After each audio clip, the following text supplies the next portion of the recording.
A logo, ACB in print and braille. American Council of the Blind, together for a bright future. 64th Annual National Conference and Convention. General Session. Saturday, July 5th, 2025. Ladies and gentlemen, welcome to the 64th Convention of the American Council of the Blind. And I need to know, are we having a good time? Are we having a good time?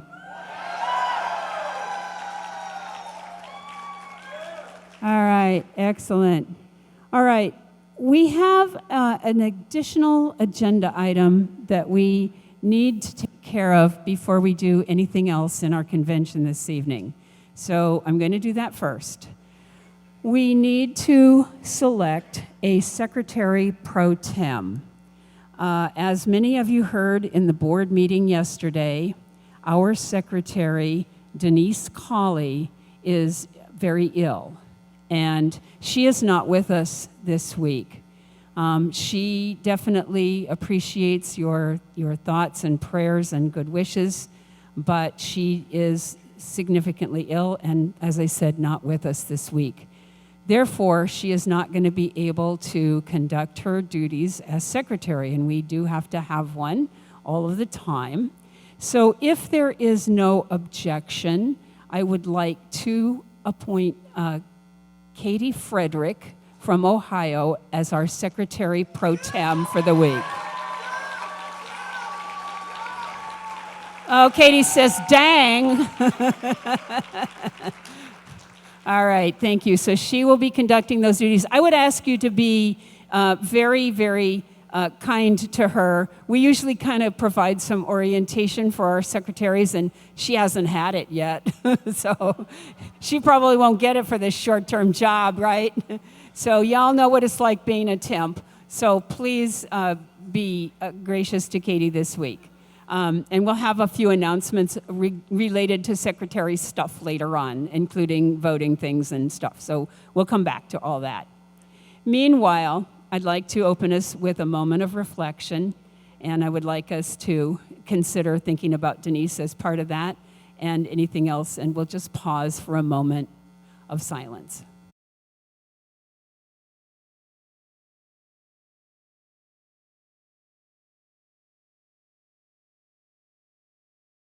All right, thank you very much. All right, let's continue on. Our next item is the presentation of colors, which is coming from Cub Scout Pack 713 from Farmers Branch, Texas, led by James Quinn, our pack leader. And let's welcome the Scouts.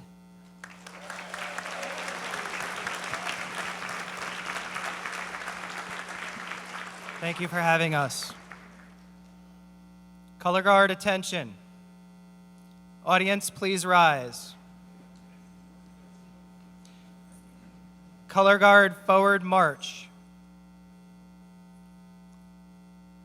From the back of the room, we have the Cub Scouts on your right as you face us. 2 of them are carrying the Texas flag. On your left, coming forward, we have a Boy Scout carrying the United States flag. They're both heading down the aisle and turning toward the center. Color guard, post the colors.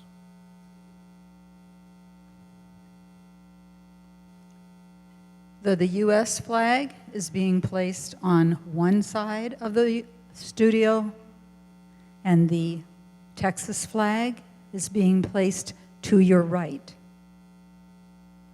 Please join me in the Pledge of Allegiance.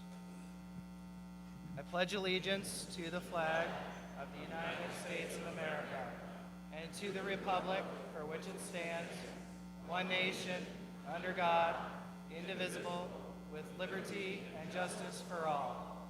2. Color guard dismissed. The Scouts are heading back to the back of the room with great discipline and respect for the job they've just done.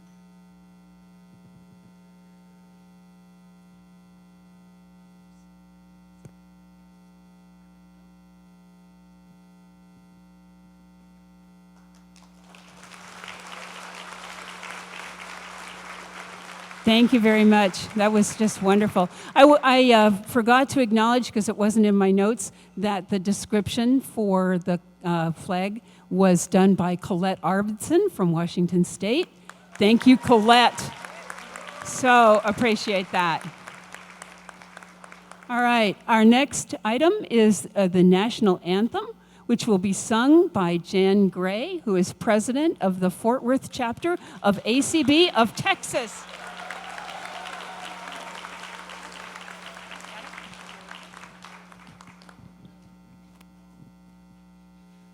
Oh, say, can you see by the dawn's early light what so proudly we hail at the twilight's last gleaming, whose broad stripes and bright stars through the perilous fight o'er the ramparts we watch, we're so gallantly streaming, and the rocket's red glare, the bombs bursting in air, gave proof through the night that our flag was still there. Oh, say, does that star-spangled banner yet wave o'er the land of the free and the home of the brave? You're welcome.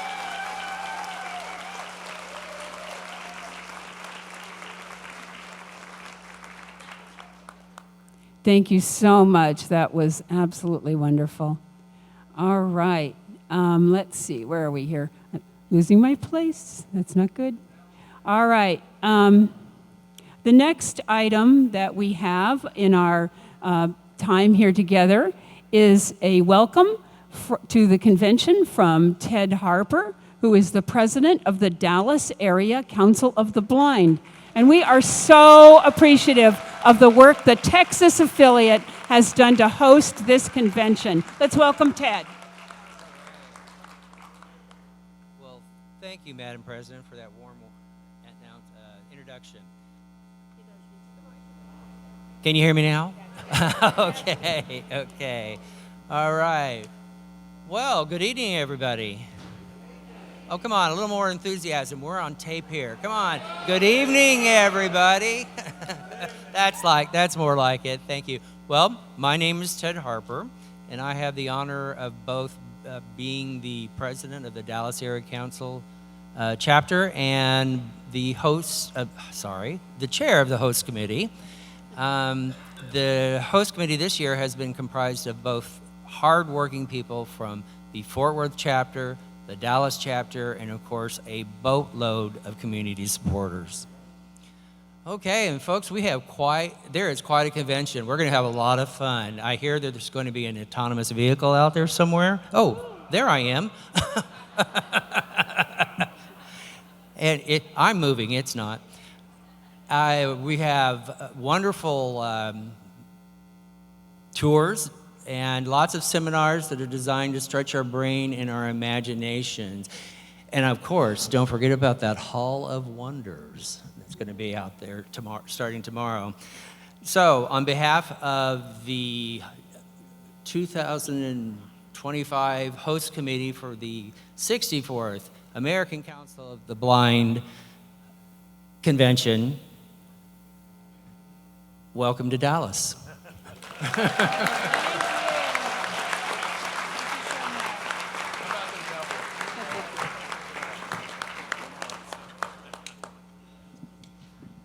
All right. One of the things that's been the case this evening is that all of the people who've come up here so far are way taller than I am. So if there's a little delay each time, it's because I have to stretch way up and get the microphone back down here on Earth. So just so you know. And I think the pattern is going to continue for a little while. So just to be aware, right? All right. Our next greeting is going to be from the BVA, and we're so fortunate to be sharing our convention space and time this year, again, with the Blinded Veterans of America.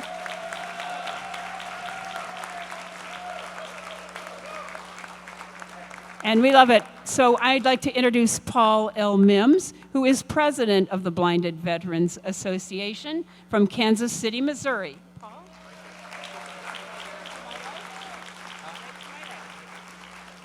Well, good evening, everybody. Half of them left, didn't they? Wait a minute. Let me try that again. Good evening, everybody. Oh, they came back in. All right. All right. I want to say greetings to the ACB as well as to my fellow members of BVA who are in attendance. It's so great to be part of this united reunion of two organizations of people that are blind. Certainly, we came from different beginnings as blind people, in that our onset of blindness for a lot of us that are veterans was truly traumatic, as we lost our vision while we were engaged in combat. A lot of others, though, in fact, most of our members, I guess you could say thankfully, lost their vision because of effects of aging. I, however, happen to be one of those who lost my vision while I was engaged in combat. I didn't lose it, but that was the start of my onset. If people want to say it's different, go ahead. But it's like pregnant. If you're blind, you're blind, okay? And so, with that now, we have the distinction of low vision versus, if you will, no vision, or as well as no vision, but legally blind or not quite blind or low vision, all of those distinctions. Bottom line, if you can't see well, we're going to call you blind. Okay. Thank you. I have two fans here. I got checks in the mail. But anyway, people are great about making distinctions, especially in this world where everything is split along partisan lines or lines of color or what else. So they're split now between lines of who served in the military and who didn't. And I'm so glad to say that I'm a member of BVA, have been since 1986, but I've been a member of ACB since just about the same time.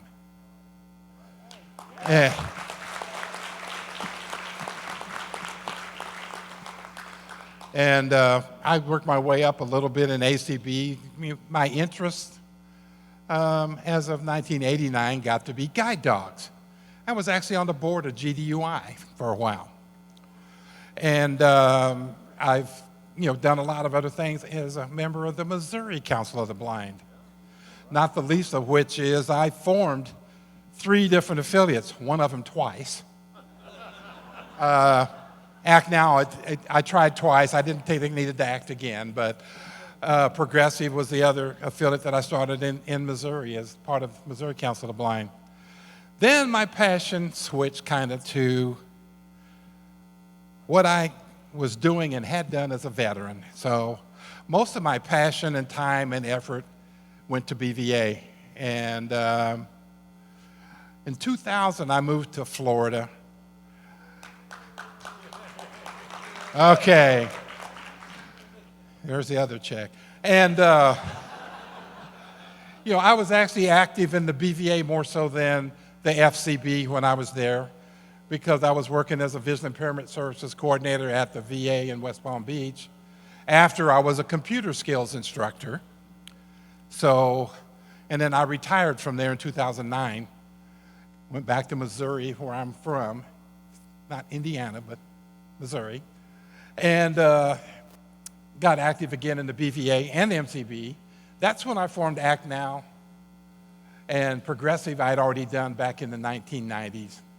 And unfortunately, Progressive folded about 2 weeks before I moved back so I didn't have a chance to try to keep them around. But I am so proud of my association with both these organizations. It has a lot to do with who I am, who I have been, and certainly going to have a lot to do with who I will be. And so I have to say I'm even more graciously proud to be the president of the Blinded Veterans Association as we celebrate our 80th year.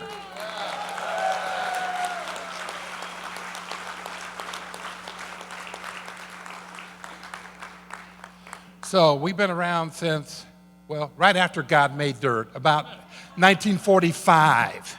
In fact, March the 28th of 1945 is the date our organization was established. Okay. For all of you that don't believe it, I was born on March the 6th in 1945. I'm actually older than the BVA. So I spent my whole life getting to where I am now. Well, not really, because this is my last week as president. But I've been there and done that now. I got plenty of T-shirts, and I got a hat that says president, so I've got all the doodads. But I think I'm especially proud to be here at one of the two conventions that these two organizations have done together. It's a milestone in the history of both organizations. I know there's another organization that you guys will probably never have a convention with. But be that as it may, I'm very proud that we were offered this opportunity, or you were offered this opportunity, whichever way it went, and we're here together. And so, as we go forward from here today, I've got to say that, because we're here, because we're blind, we're here in togetherness. And I will coin another phrase. We've come a long way, baby. In just bringing these two factions, if you will, of people that are blind together, because we had our different beginnings. But hopefully we leave here in a spirit of unity, that we've mutually enjoyed this convention, and that we look forward to the future as blind people working together. Actually people that are blind, working together for the common good of our needs. Thank you. Okay.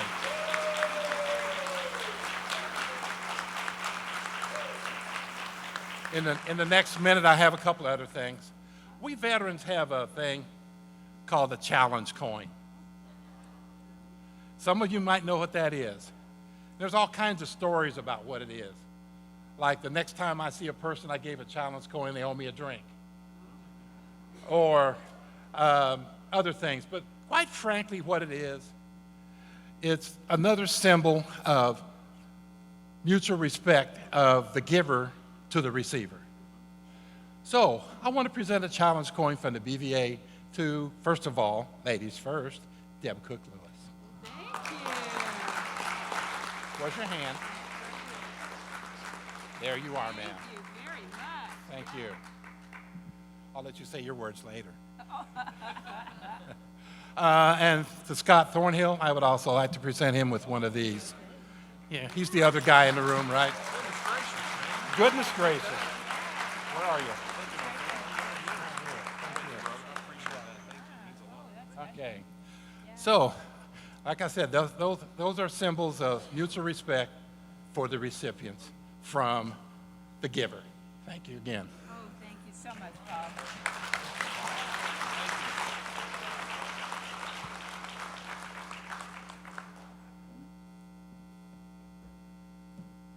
We thank Paul, and I want to just mention that the BVA is offering a session tomorrow morning in our morning sessions on sort of the history of the 80 years of the BVA, and I think it's going to be a fabulous presentation. I hope that if you can find that in your schedule, that you will take time to participate in that and learn even more about the BVA. Now, I'm a little stuck, though, on this hat. If I were president of BVA, I'd have a hat. I tell you, I have to think about this. Yeah. All right, let's go on. Our next presentation is a letter that was provided to us by Eric L. Johnson, Mayor of Dallas, Texas, and we'll have the reading of that letter at this time. Welcome to this audio-described greeting from the Mayor of Dallas, included in the 2025 American Council of the Blind Conference materials. The document is presented on a simple white background with formal black text, giving it a classic and official appearance. At the top, there is a letterhead that reads, Office of the Mayor, City Hall, 1500 Morilla Street, 5EN, Dallas, Texas, 75201. Telephone, 214-670-3301. Below that, it says in large letters, Mayor of Dallas, Eric L. Johnson. On the side or top corner, there is an official portrait photograph of Mayor Johnson. Mayor Eric L. Johnson is a black man in his late 40s. He is shown from about the waist up, facing the camera directly with a warm, confident smile, giving an approachable and welcoming impression. He is dressed formally in a dark navy or charcoal suit, a crisp white dress shirt, and a bold solid red tie, which symbolizes strength and leadership.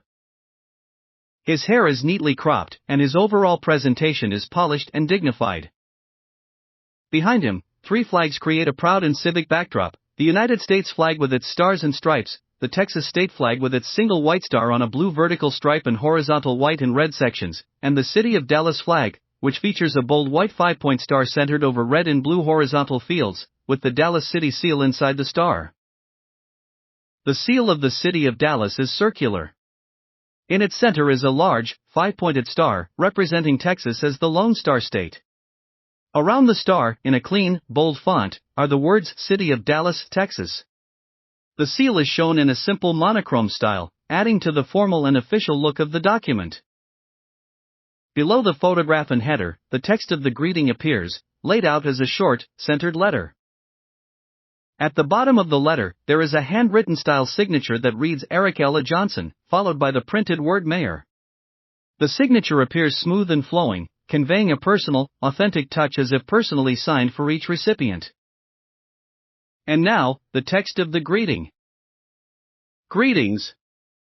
As Mayor of Dallas, I am pleased to welcome the attendees of the American Council of the Blind to its 64th annual conference, from July 4 to July 11, 2025. The American Council of the Blind Conference includes a showcase of products, technologies, and services designed for people who are blind or visually impaired. Attendees can learn about what is happening within the blindness community, develop strategies for advocating on behalf of people who are blind or visually impaired, and connect with other blind and visually impaired colleagues from across North America and throughout the world. Best wishes for a memorable, joyous, and successful event. All my best. Eric L. Johnson, Mayor. This concludes the audio description of the greeting from Mayor Eric L. Johnson, welcoming you to Dallas for the 2025 American Council of the Blind Conference. Okay, thank you.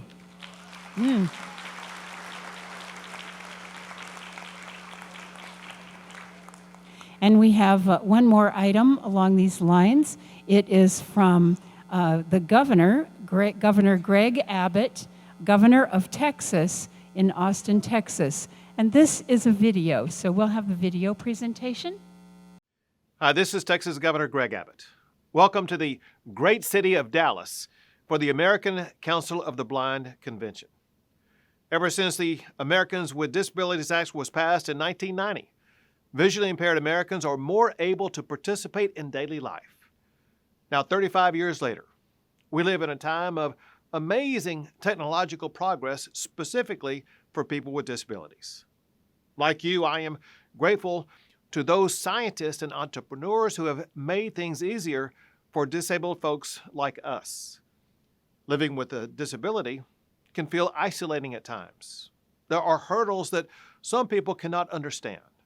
The struggles of using public transport, being overlooked, and the difficulties of daily routines.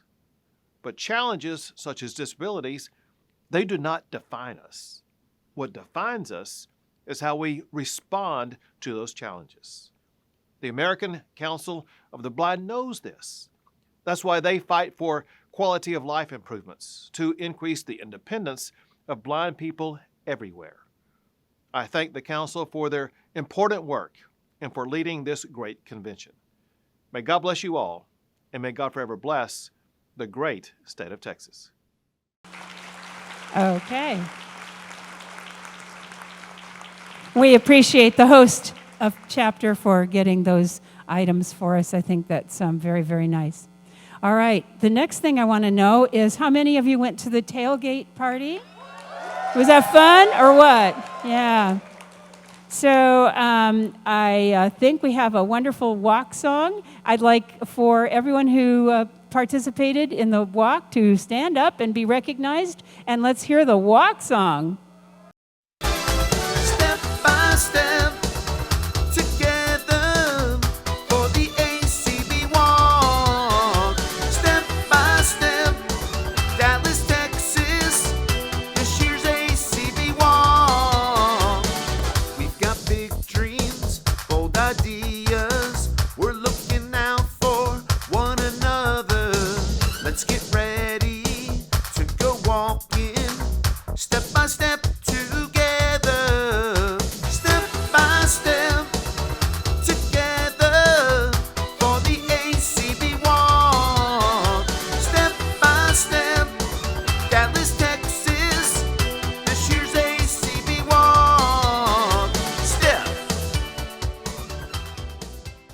It's been an amazing year in ACB, and I want to thank you all for everything that we have done as an organization this year. It's been my pleasure to serve you for the last 27 months. It seems I started my term a little early because the big office snatched our president, and so when Dan Spoon moved into a staff role, I came a few minutes early. And that's a good thing for me and a good experience, and I thank you for that, and I'm completing my first term. So we have done a lot, and we've done a lot this last year. It's also been a challenging time. It's a challenging time politically. There's a lot going on, and the board made some decisions that I know have felt challenging for people in terms of continuing many of our courses. We kept our legislative imperatives rather than dropping them to suddenly just reacting to different things that are going on around us. And the reason that we kept them is that it takes years and years to achieve our legislative imperatives. And we have a little progress on one that we're going to report tonight, and then Claire will be reporting some more when she gives her report on Monday. But basically, we've continued that course. We feel very strongly about it. It's been a very challenging time to know what to focus on. We have really tried to keep our mission in focus, and that mission is making the lives of blind people better. And so we have focused primarily on issues relating to blindness and disability, recognizing that any issue that comes these days probably has an impact on our members, because our members are in all aspects of life, and so we know that that impact is very wide. I want to mention a few of the things that are happening in ACB from the consumer side. Scott will be talking a lot about the activities that consumers and staff have done together, but I want to specifically talk about the work of the board and others. We do have our next 2 leadership conferences set. And those will be again in DC at the Sheraton Pentagon City Hotel, as they have been for the last couple of years. We've had a lot of feedback from members that appreciate that we have been to the same hotel, which is familiar, and so there's something to be said for that. So we're glad for that. The board voted this year for 2 major initiatives that we hope will move our advocacy work forward. One of those was the Accessibility and Training Services Program. Yes, and we're very proud of this work that staff are doing there.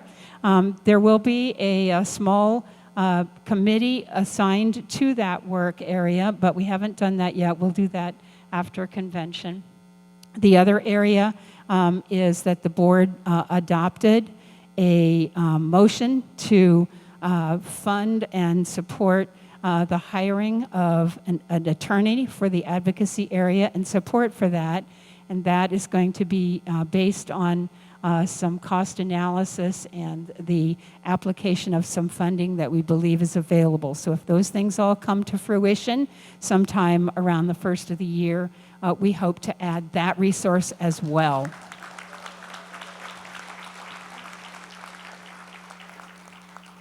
In the Resolutions Department and Constitution and Bylaws Department, you all want ways for members to be heard, and we all want that. And so, we're really not that far away, and it's important to communicate with board members and committee chairs and others who are impacting you. But we wanted to create a few things that would make that better. So one of the resolutions from last year was the establishment of an email list, a place, not a list, it's an email address that you can send any feedback that will be shared with the board. And that email address is feedback@mail.acb.org. And that has been available for a few months, and it has received a few feedbacks, which we'll be sharing with the board. So basically, that is, I think, an important addition that members asked for in resolution. This year, in Constitution and Bylaws, you voted for a bylaw amendment that requires us to do what we're trying to do anyway, but codifies that by asking us to give members 5 days notice for the agenda of any board meeting, and ensures our commitment to stream those board meetings on ACB Media. We've done this since about 2019 with a little variation on the member announcement time, but we have done this and we want to continue. But there's been nothing to this point that asked us to formally do that. So I'm glad that members have asked for that.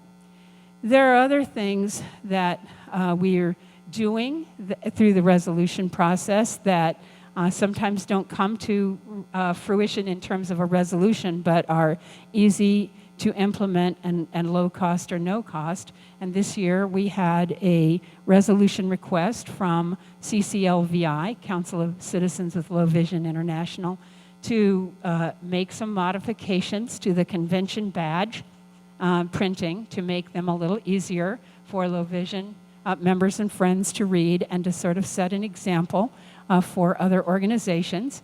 And when that resolution came through, I thought, we don't need a resolution to do that. We can just do that. So I took that to the Convention Steering Committee and the Board of Publications and staff, and we did a little discussioning back and forth, and that is the case. So that is something that we could do easily without having a resolution for that. We also supported Kim Charlson to attend the rally on Uber and Lyft back in the fall.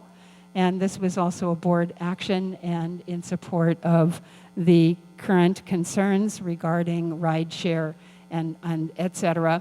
And Kim represented us very, very well and was given an opportunity to speak at that rally and represent ACB, and we thank her for that.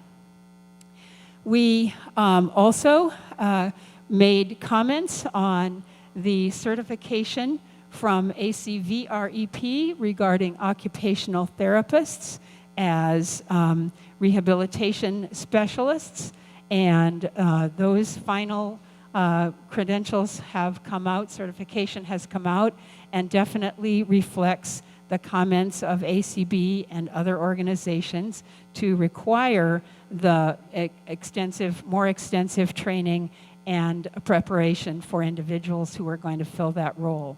There's really no question that there is a need for more service providers, and occupational therapists are a group of people who already often serve blind and low vision individuals, especially older individuals, and if we can increase their qualifications in the vision area, that's very helpful. We've done a lot with our email list this year. We made some modifications to the leadership list guidelines. The BOP is working on modifications to the conversation list guidelines. We started the announce list, which is primarily used to send out advocacy information, but other things sometimes go there too. And we've tried to model with our convention email process good habits in terms of how information is being distributed. There's always more we can do, but that we hope that these things are at least a step in the right direction. Each year we do a convention survey, and this year we responded to a couple of items in the convention survey. Some of you over on the list are planning our future, trying to figure out if we should have 2 conventions or if we should add various things to the DC Leadership Conference. That's frightening, but I think the discussion is marvelous. The biggest change we really made this year was one that is kind of challenging to me, and I'm sure to some of you in terms of protocol, but we moved the roll call to opening night of convention, and we did this so that we could comply with our Constitution, because we're supposed to. So that has changed how we do the roll call and how we're going to do things this evening. So it feels a little strange to me too, and we probably have to tweak on that process a bit, but we'll welcome your feedback on that, but we did that as a compliance thing. We also did that in response to the fact that it's the concerns about the roll call and whether it was meaningful anymore was one of the high comments on the survey. And I think it is meaningful, but it's probably more meaningful in the context it was meant to be constitutionally. We've added Google Workspace accounts to our process, and some of our committees have already moved to a Google Workspace arena, which means they'll be able to have a committee address and committee workspace. Many more still need to move, and so you know that takes some training and support to get that going, so it's been pretty gradual, but we are doing it. The board adopted several policy updates, including updates on the awards policy, the Durwood K. McDaniel Committee policies, the community policies, community platform policies, and their expectations, and ACB Media had several policy changes this year. So we were busy in that department. We've reestablished the affiliate liaisons, which means that there is a board member assigned to each state and special interest affiliate, not necessarily to have all of the answers, but to help you find them. And we know that some of those are working wonderfully well and some of them less so. So we'll continue to tweak on that, but the program is back up and running and having a lot of great success in many areas. We've done some committee things. The fundraising development steering committee has formed, and you'll be hearing from them more over the next few months, but they have a lot of work ahead of them. The Inspire committee, which has been helping us for the last 2 or 3 years to train aspiring leaders, is going to become a more formalized committee. And this year we had a new nominating committee chair, which was Mitch Pomerantz, and we thank him for his work there.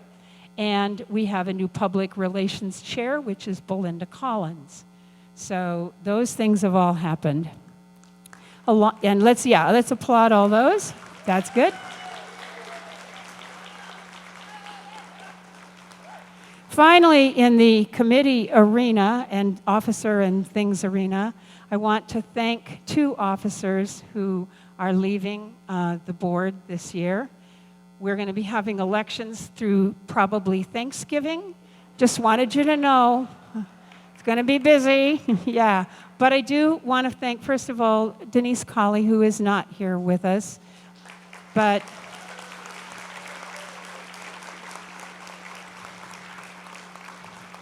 Denise has served in many capacities over the years, and if her health permits, I know she'll be back to do that again. She has served on the Board of Publications, both as a member and chair. She served on the Board of Directors, and she served her 3 terms as secretary, which I think is the only job that might be harder than the president. So just hate to tell you that. Yeah, Katie's dying over here. Even doing it a week might be hard. All right, so that's a really good. And also we want to thank Ray Campbell.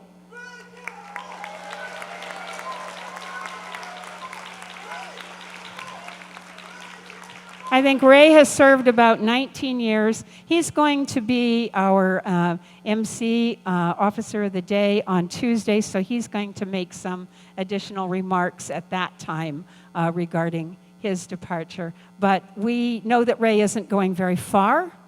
He is already asked to stay in many of the work areas that he has been fulfilling for some time, and so I'm very grateful to Ray for all that he has done for us. So it's been a very busy time.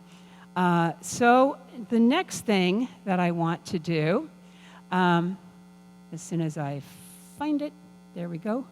All right, is that we are going to be giving the President's Award, which is a prestigious award that we don't give very often, but it does occasionally happen. And we are going to be presenting it to United States Congressman Pete Sessions from the 17th Congressional District from Waco, Texas, for the introduction as a Republican representative of the web accessibility, software accessibility legislation. And there is going to be a video from Congressman Sessions, but I'm going to ask Scott to say a few words about our relationship and interaction with him, and then we'll show the video and go right into Scott's report. Thank you.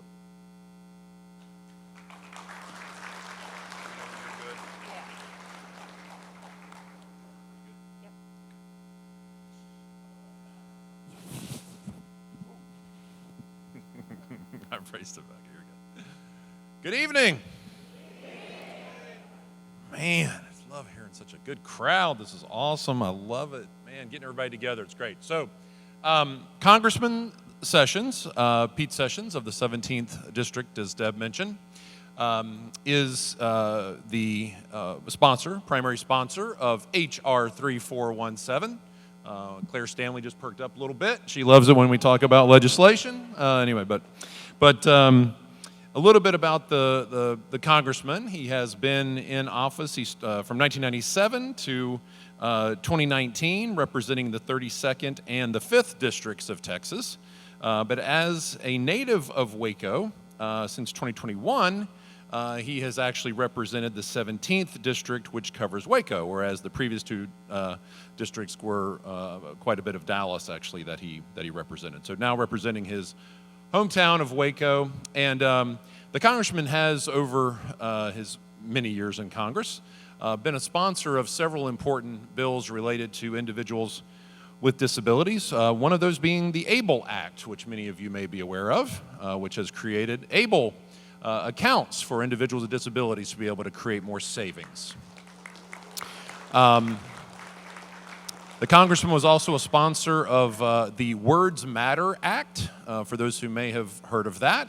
It was an effort to essentially get rid of certain words in federal legislation and throughout the federal government that had lived their lives and more in terms of usefulness and how appropriate they were to describe individuals with disabilities. And so that was something that he was very supportive of, as long as helping to form the Autism Caucus, among other items. He also, I learned in a visit to his office regarding H.R. 3417 and some other things, he wanted to be the one who sponsored this bill. We had intended initially for it to be another member of Congress that would have sponsored the bill, a Democrat, but Congressman Sessions said, you know, I would like to do it, and with our slim majority as Republicans, he said, you know, we may have a chance here. And we found out in a visit to his office that, and this is public knowledge, so it's not a secret thing by any means, that he himself, he does have a son who actually has RP as well. And so, as we often find with those in leadership, that when it becomes personal, it strikes a little bit harder, and I think that's probably true for all of us. And so, Rick, if we could just briefly hear from the congressman, and then I'll move into the remainder of my report. Hello, this is Congressman Pete Sessions, and what a delight it is to be with you this evening. And I want to say thank you. Thank you not only to your community, but this association for working together on issues that affect not just blindness, but the ability of people who suffer retina problems to be able to be competitive. And HR 3417 is a piece of legislation that you have spoken with me about, that we've gathered an agreement to not only move forward on, but it helps those of you who have retinal and blindness issues, sight issues, to be better able to compete in an e-commerce environment. And so the story continues that as each of you live your life and encounter issues and problems and opportunities, I'm pleased to know that I'm just a phone call away to work with you on these issues to help so that the United States Congress and the American people understand you too deserve a right, and we want and need you to be in a competitive environment to match your ability. So, sorry I cannot be with you this evening, but please know this, I appreciate receiving the President's Award and will stay after this. May God be with you. And so we thank the congressman tremendously for the support, for that message. I do want to be clear that when a member of Congress says they're only a phone call away, it's probably not directly to them. Let me just be clear. So anyway, no, he did not give me his mobile number in the meeting, but no, we're so thankful for his support, and we're pushing hard on this. We've got some meetings coming up, and I thank you to members who of our various affiliates and who are helping with that and really making an effort to get us connected with relationships they have, not only in the House but in the Senate, because to work a piece of legislation. And the reason that he mentioned an e-commerce society is, of course, the Bill 3417 is the Website and Software Applications Accessibility Act. So this is making sure that we can do what everybody else can do, okay? So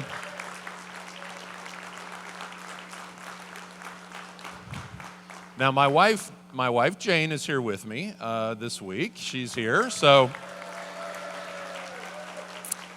and I'm so thankful to have her here. I did want to point out one of the sessions we have this week is about making it easier to shop on Amazon. So when I think about e-commerce, I just want to say Jane does not need it to be any easier. That's all I'm going to say, honey. That's all I'm going to say. No, I so appreciate her being here. It means a lot for me. So. But this has been it's been a very, very, the beginning of 2025. For those who were at the board meeting, you got to hear my long-winded report. This will be a shorter one. Go ahead and clap for that too, probably. Yeah. I'm going to pretend you were clapping for my board meeting report. That's fine.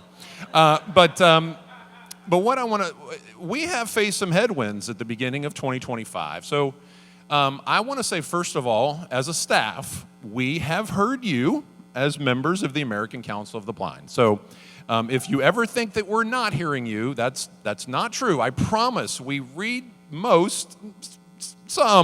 percentage of the email. No, it's, boy, you guys can email. I say if we could get paid for every email that's sent out in this organization, we would have no revenue problems at all.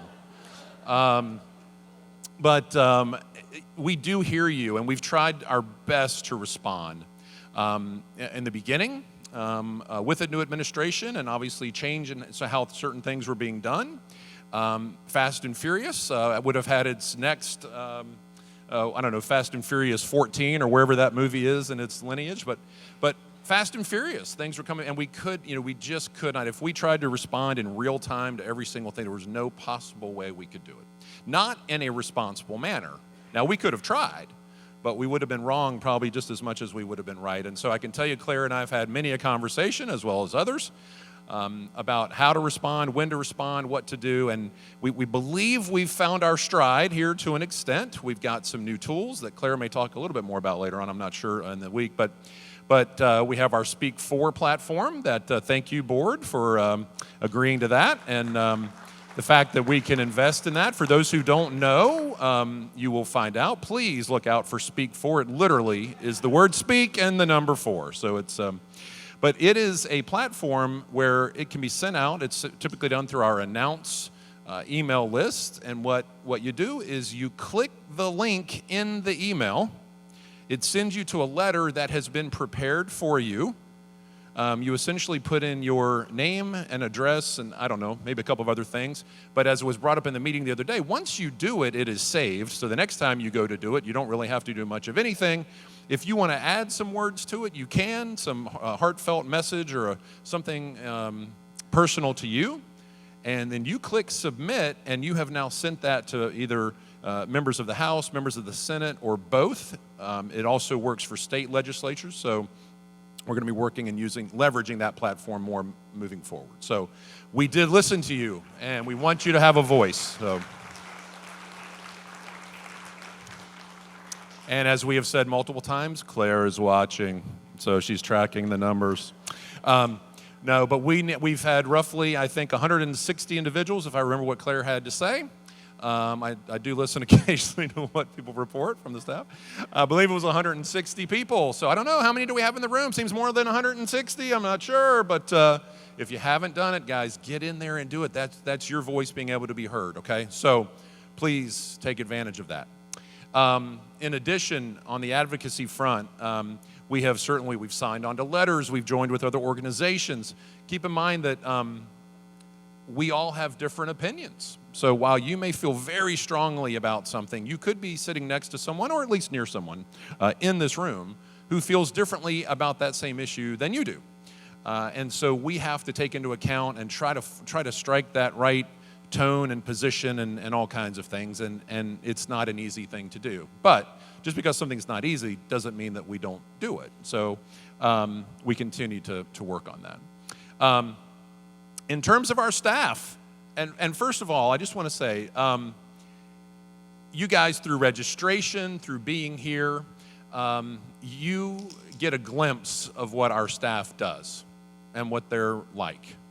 And I just would like to say, before I go any further with my report, is I could not be more, prouder?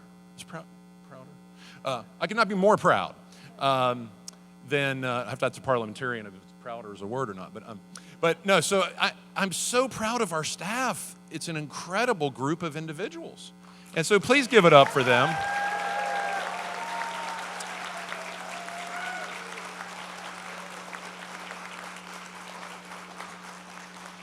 We don't always agree, and I used to, Jane and I, with our real estate brokerage, the company we were with, headquartered here in Texas, by the way, but that organization used to have an event called Family Reunion, and I remember it was all the agents would get together, and I remember one of the agents in our office, he was like, I don't really like to go. He goes, I don't really like my family that much, actually.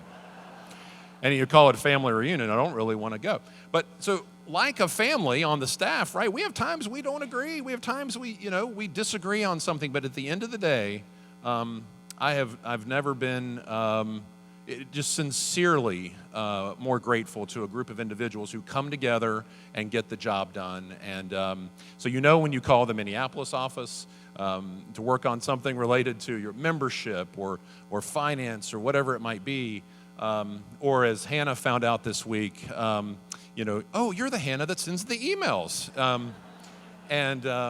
And so she took on the communications coordinator role this year and has been doing a great job. And we have Yu Chen, who I believe is probably Yu Chen Shaw,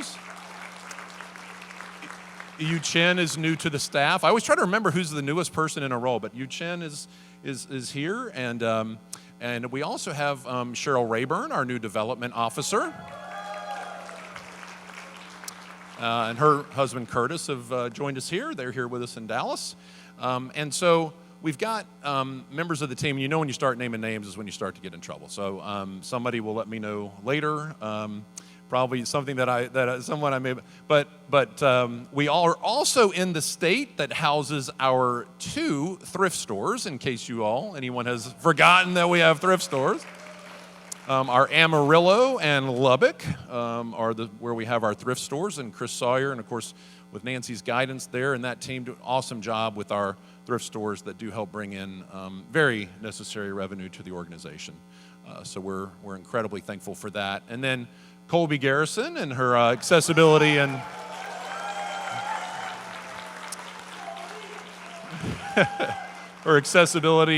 training services coordinator position, and we're fine-tuning that and learning more and more each day, each week, as we have new opportunities come in and new challenges. And I got to tell you guys, once we put out that accessibility@acb.org email, Colby and I started having some interesting conversations because, man, you guys could send in some cool stuff. I mean, just like, oh my gosh, it'll just be amazing. But please keep sending. If you're having accessibility issues with an app or a website or something along those lines, I know, and Colby may not even think this, frankly, I haven't asked her, but it's, you'd be surprised how many things have actually been solved just in the first half of 2025 related to accessibility. And through that department, as well as advocacy, we've had individuals with jobs where they had issues with their screen reader being compatible with software, and because of relationships that we've built over time with our corporate partners, we were able to tackle those and get folks some remedies relatively quickly. We've had some other elements of things that accessibility issues that are out there. Some of them are longer term to solve than others, but it is a commitment, and it is something that I said at the board meeting. I've said it twice now. I'm going to say it again. Is by the end of 2027, we will not be using any platform that is not accessible to people who are blind or with low vision.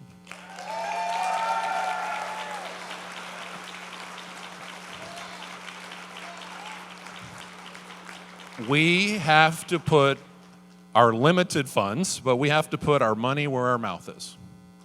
And so we need to do that as an organization. So as you know, that's for what we work with internally, and I understand that's a challenge. And part of that challenge is, these companies, sometimes it's hard to find an alternative that is accessible. So that means we have to, roll our shirt sleeves up a little bit, get in and dig in with these companies and say, okay, let's make it better. I got to tell you, Speak For, when we first decided to do it, Claire and I had several conversations because she and Colby worked with them to determine whether or not we could actually use that as a platform. We were looking at another option. And at first it was, it's not. And then the chief technology officer of that company, Speak For, got with Colby and Claire, and they listened, and they made a bunch of changes to make that platform something that we could use, something that not just the end user could use, right? Not just the back, just sort of the front end, if you want to call it that, consumer end. Because what we have found, and not to get too involved in this part, but it's really, really intriguing that companies, right, they've listened about, we have blind people out there that need to do this thing, right? But they don't, certainly a blind person isn't creating the survey, or certainly the blind person isn't the one, right, sending out the campaign. So on the end where you can click submit, things like that, maybe they have fixed some of that stuff. But my goodness, a blind person wouldn't have a job where they're actually creating this thing. Yeah, they can. We do. And so we're working with these companies to say, the entire thing needs to be accessible. In 2025, there's no excuse to not have it be accessible. There's just not. And so I was very thankful that in that experience, we actually got to witness a company, I'm giving a darn, I guess I would say, they're caring. They wanted to make it right. Now, did they want a new client? Of course they wanted a new client. But but they also, I believe, wanted to do what they believed was what needed to be done, and they've done that, and they continue to do what we need them to do. So we have found that when we push and we work with some of these companies, some of them much better success than others. Real quick, we had a really cool thing happen, believe it or not, regarding a case that went in front of the U.S. Supreme Court. And it was a case that we had won at every single level we had gone to, but after the appeals court, the other party, LabCorp, this is public knowledge again, so it's not anything. LabCorp decided they wanted to appeal to the Supreme Court. And just to be frank about it, we were a little bit concerned because of the approach that was being taken. And we could not, frankly, afford in our community an adverse ruling that was more broad than what we were seeking, because it would have hurt long-term people with disabilities, frankly, in a big way. And thank goodness the Supreme Court found that LabCorp had actually not appealed the correct decision. And so they dismissed their case. They dismissed LabCorp's appeal and said, sorry, LabCorp, you took your shot on this and you didn't do it the right way. So guess what? It's going back to the lower court, and we're waiting for a decision, summary judgment decision at this point. And we're hopeful that we can get that wrapped up without having to go through any further litigation with them. And another one, the Quest case that you may be familiar with. If you feel a theme here, LabCorp, Quest, right? These are healthcare, going in, getting our tests done. Don't we love those kiosks? Everybody love your kiosks? Yeah? Yeah, I know. So Quest, we also had victories there, and we're just waiting for the court to make a decision about how hard they want to slap Quest on the hand for what they did. And so ultimately, at the end of the day, though, right, it's one thing to say, hey, we had these victories, or we, there's some sort of financial element to it, whatever it might be. But it really, the juncture here that we're looking for is we want to have the same access to these things in life that everybody else has.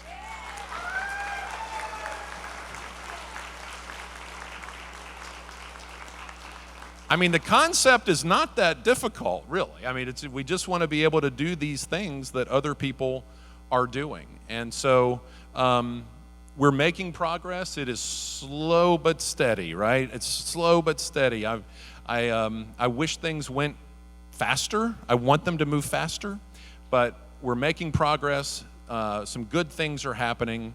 We've got a membership that is excited, and I got to tell you, spending a little bit of time with our scholarship winners this afternoon at the luncheon, and then being at the pep rally, which, I mean, for those who get to witness me dancing, it's quite a, well, anyway, maybe something that you don't want to remember, but just hearing the excitement and hearing, my goodness, I'm at the scholarship luncheon and I'm hearing, you're going to hear more about our scholarship winners this week, but hearing what some of these young people are majoring in, I was talking, just real briefly to Katie Frederick and a couple of other people at the table. I'm like, my gosh, I feel like such an underachiever.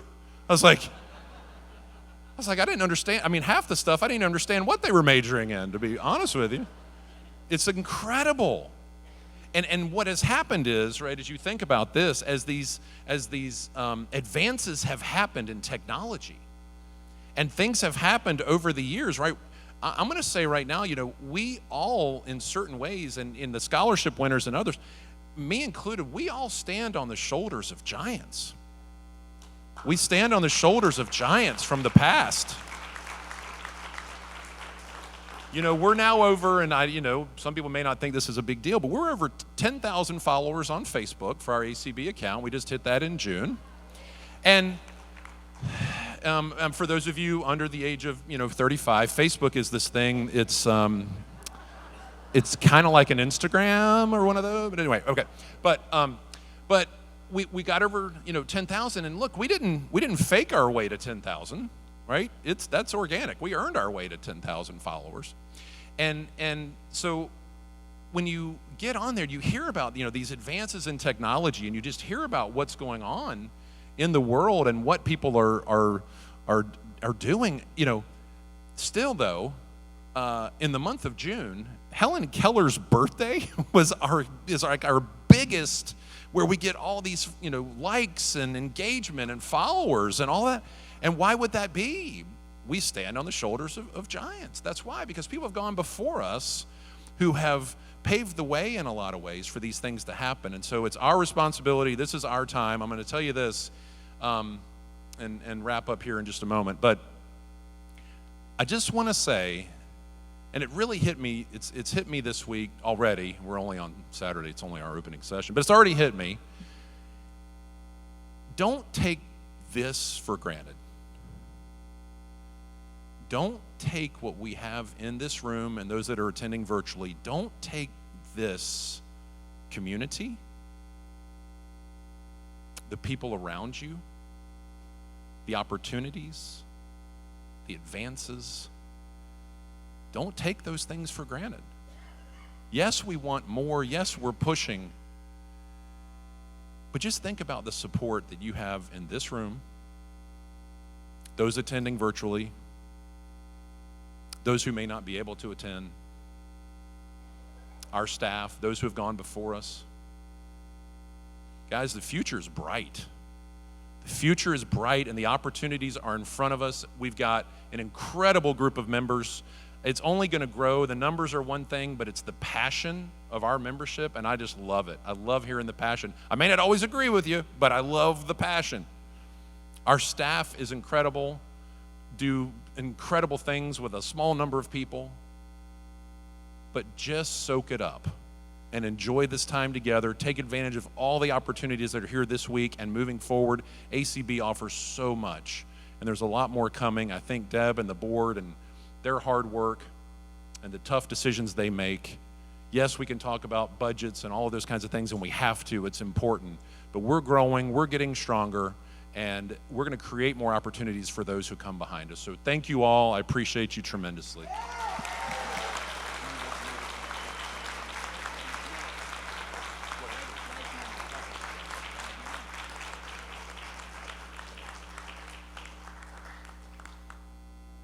This is a challenge, I got to tell you. I would like you to give the whole ACB staff a round of applause.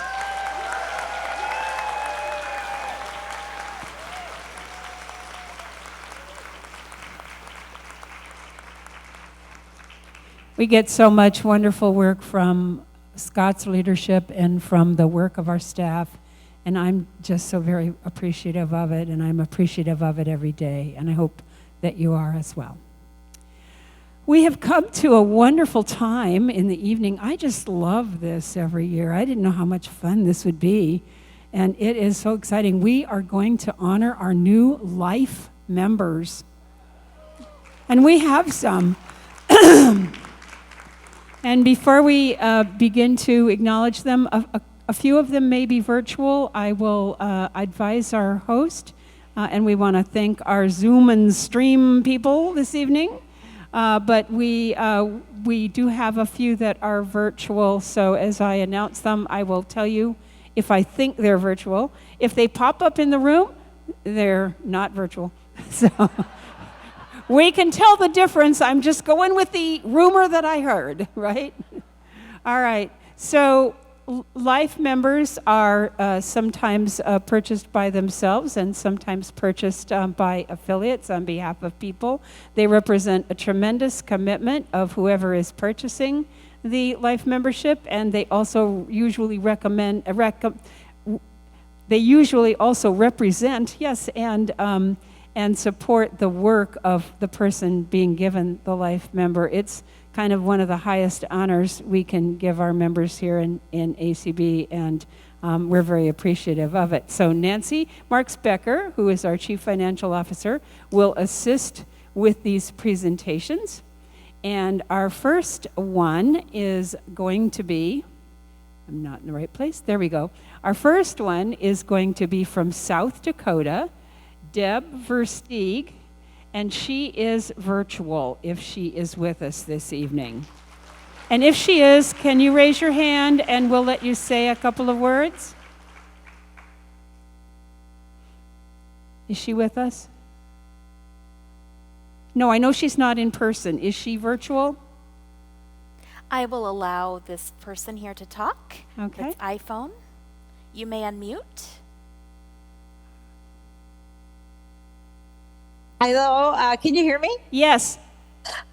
Thank you so much, Deb Cook Lewis. I really appreciate the opportunity to say how much that ACB has meant to me. I joined in 1975, and the last 50 years have been a joy being a member of ACB, and we've gotten a lot done, and things are looking bright for our future, and ACB is a big part of that. Thank you so much. Yeah. That's exciting. All right. Our next recipients, life member people, are here. I've seen them both. Andy and Colette Arvidsson from Washington State. They can come on up.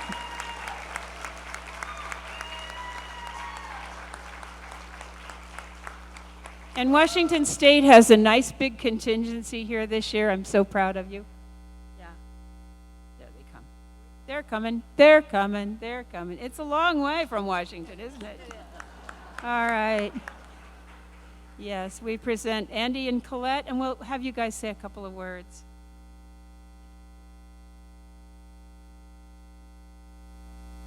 Well, last year, Andy and I were thinking about all the great things that ACB has brought into our life, all the great people and opportunities.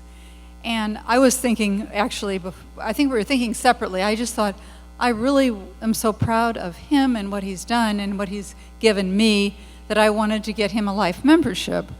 And so I'm there planning this and deciding at the last minute at the convention, and somehow we had, well, we'll find out who's doing what for who. And we both wanted to honor each other and thank each other for what we bring to this organization and to our life, and you.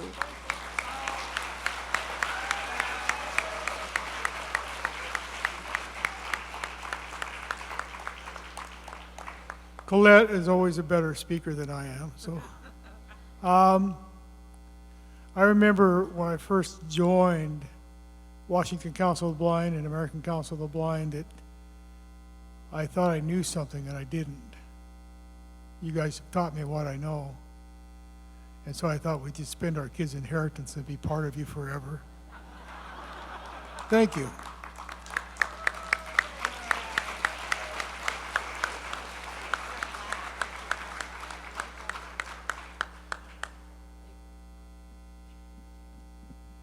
I really appreciate that commitment, and I just love Andy and Colette. If you don't know them, get to know them this week. They're just fabulous people. And I think I'm going to cry.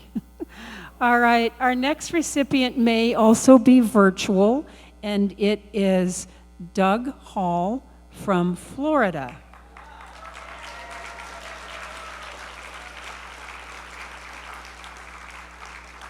Doug, you may unmute. Is Doug with us virtually this evening? Yeah, am I unmuted? Yep. Yeah. Thank you very much for enabling me to be a life member of ACB. I really appreciate everything ACB has done for me and done for the millions of people around the U.S. and around the world. Thank you so much. Excellent. Our next life member is also virtual and donated by the state of the Tennessee Council of the Blind, and it's Christopher Trevino.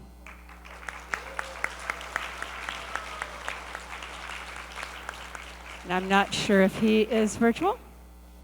We do not have him in Zoom or a raised hand. Okay. All right, we'll touch base there later. All right. The next one is donated by the Missouri Council of the Blind, and it is donated to Robin Wallen. And I think Robin is here. got it. Okay, can you all hear me? All right. I just want to say this means a lot to me.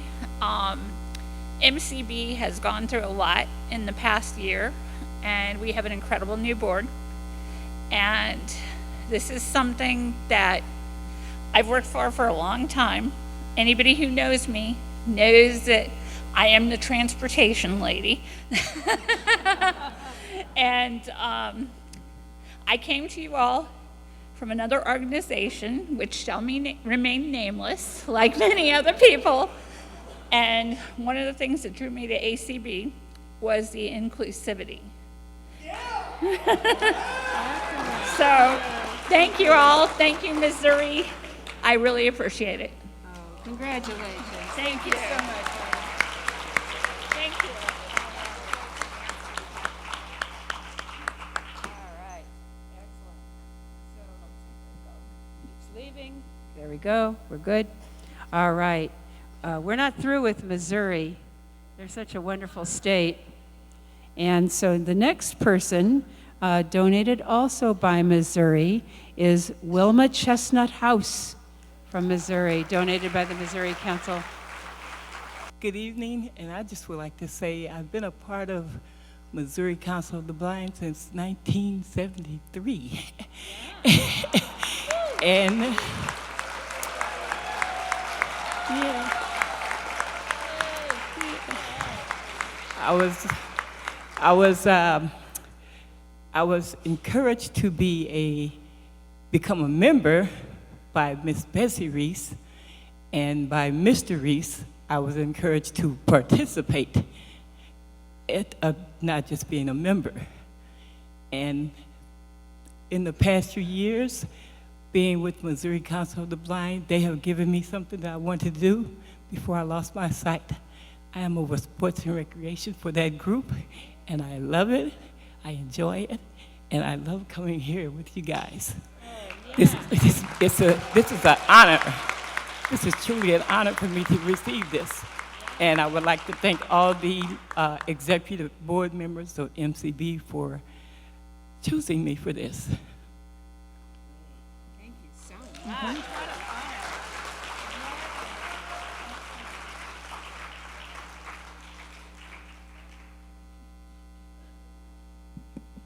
I have a little story to tell on Wilma, because during the pandemic, I helped Missouri with their conventions. And Wilma's chapter was kind of struggling about how to get itself on Zoom and vote and everything.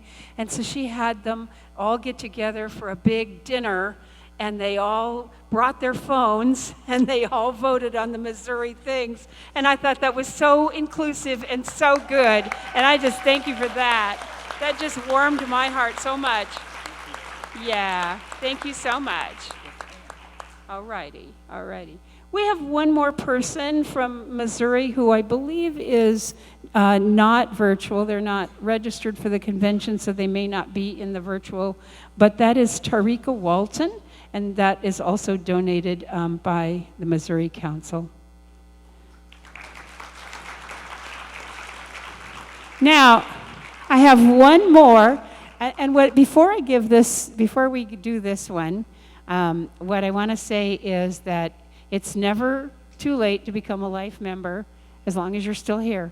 So if you haven't become a life member, or you haven't made someone who's important to you to be a life member, there's time.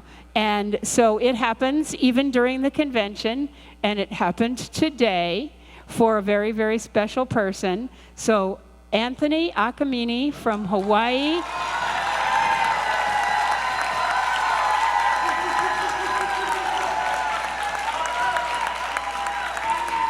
Is being given a life member by Terry Lynn Hagashi Akamine, and she wants to explain it. So she's going to have to explain herself, right?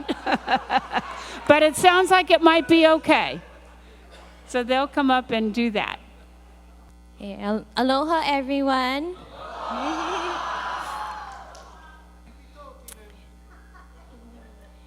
You probably know, most of you probably know us by the pineapple gummies. But at this time, I wanted to just say that I have been a life member for 2 years. Doing life together with friends and family is so important to us, and I wanted to live out my life membership eating breakfast with my best friend. God continues to be our center, but my best friend, Anthony Akamine, with love, dedication, patience, has walked the journey of life with me and continues to help me to reach my best self. His dedication to the organization in state and nationally amazes me every day. And in parting words, I just wanted to say that when I read this, I immediately thought of him. It said, be a reflection of what you'd like to receive. If you want love, give love. If you want truth, be truthful. If you want respect, show respect. Sow what you hope to harvest. Thank you.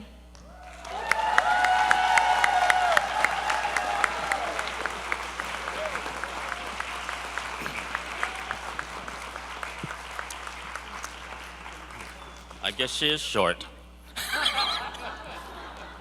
but she's tall, but in heart. But anyway, I guess I should say thank you and I love you, Terry. But just wanted to say I love ACB, I love Hawaii, and I love what the organization stands for. And I just wanted to give a special shout out to those folks in the front row, the DCAM first timers, and the JP Morgan Chase leadership recipients. Because for you guys are the leaders of tomorrow. But I also wanted to give a special shout out to a very special lady who helps to show me how I can reach higher, dream bigger, and love wider. And that's Lucy Edmonds. I love you and love you all. Thank you all.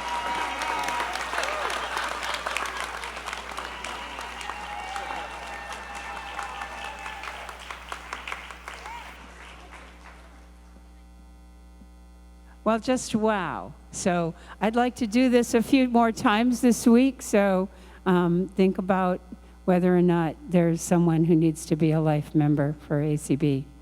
It's a very special time in our organization. And as I said, it really demonstrates the commitment of our affiliates and our members, and it's very meaningful, so thank you all.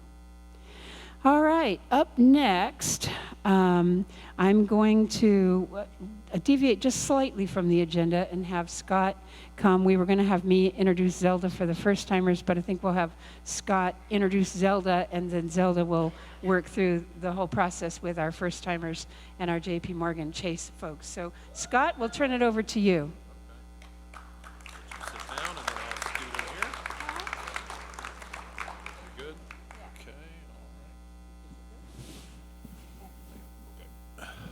All right, thanks, Deb. So as many of you may know, our JP Morgan Chase Leadership Fellows. Why do we call it that? Because of JP Morgan Chase, that's why we call it that. Okay, so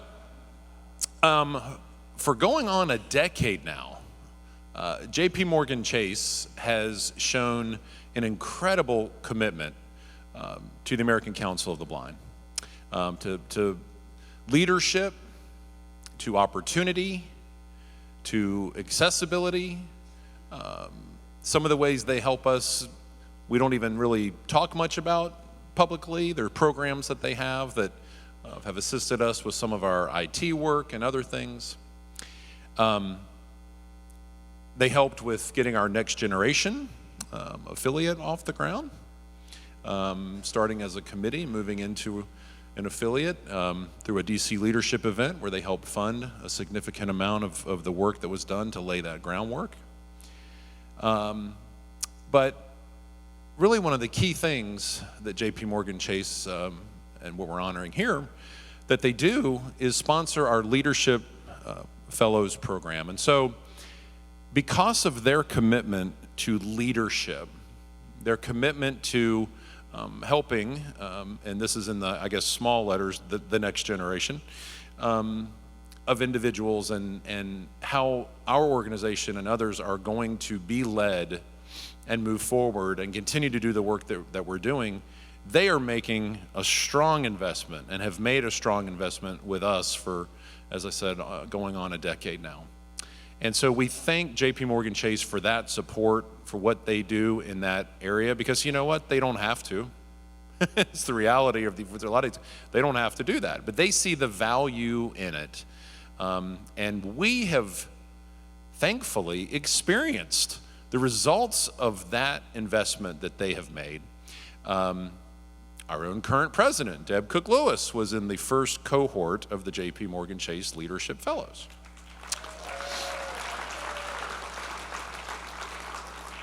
And many others are here tonight who have been a part of this program. And so we've felt the impact within ACB of what this commitment that they have made, what it has resulted in. And we certainly believe that and hope that commitment and that partnership that we have with JP Morgan Chase will continue for many, many more years to come. And so at this point, what I'd like to do is introduce Zelda Gephardt, who is the chair of the Durwood K. McDaniel Fund Committee. And Zelda is going to introduce us to this year's JP Morgan Chase Leadership Fellows. So Zelda, take it on.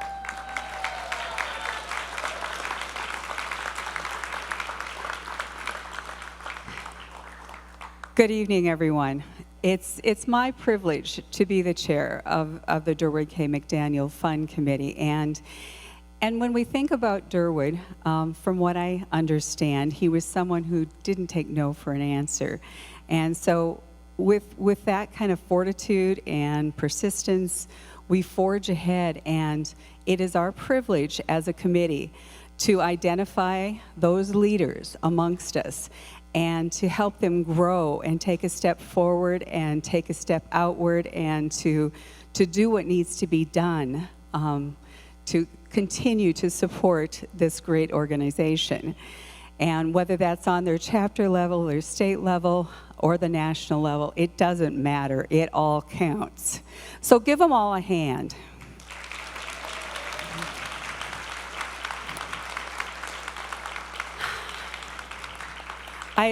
I serve with a great committee, and I just want to recognize them tonight because we're a team, and we work well together, and it's a lot of fun. You just met Anthony Akamini. He, because the fact he has an AA name, he comes first. He's from Honolulu, Hawaii. Yay, yeah. Then there's Donna Clark. She's from Alexander, Virginia. Todd Falstrom from Bozeman, Montana. All right. Greg Lindberg from, I'm going to mess this up because he moved. He's from Florida, but he's from Malthead, I believe. All right. Florida. Maitland, Florida. It's Maitland, Florida. Okay. And then we have Rachel Schroeder, who serves on the ACB board. She's from Springfield, Illinois. Yes. And then we have Sheila Young from Orlando, Florida. And I don't want to forget my vice chair, Melanie Alt-Sanoy from Phoenix, Arizona. They say the key to our future is keeping in contact with our past. We can't forget that, and that's the reason we're thrilled to be able to carry on Durwood's name and his legacy. And with that, I'm going to ask Melanie to come forward, and we're going to introduce or present to you our Durwood K. McDaniel First-Timers for 2025, and they will self-introduce and tell you what they would like to share with you this evening. So, Melanie? And I'm a tall one, so. Good evening, everyone. My name is Melanie Sonoe. I am lucky to be the vice chair of the Durwood K. McDaniel Fund Committee, and I am here to present to you your 2025 Durwood K. McDaniel First Timers. So I'd like to first introduce you to Miss Ava Caruth from Houston, Texas.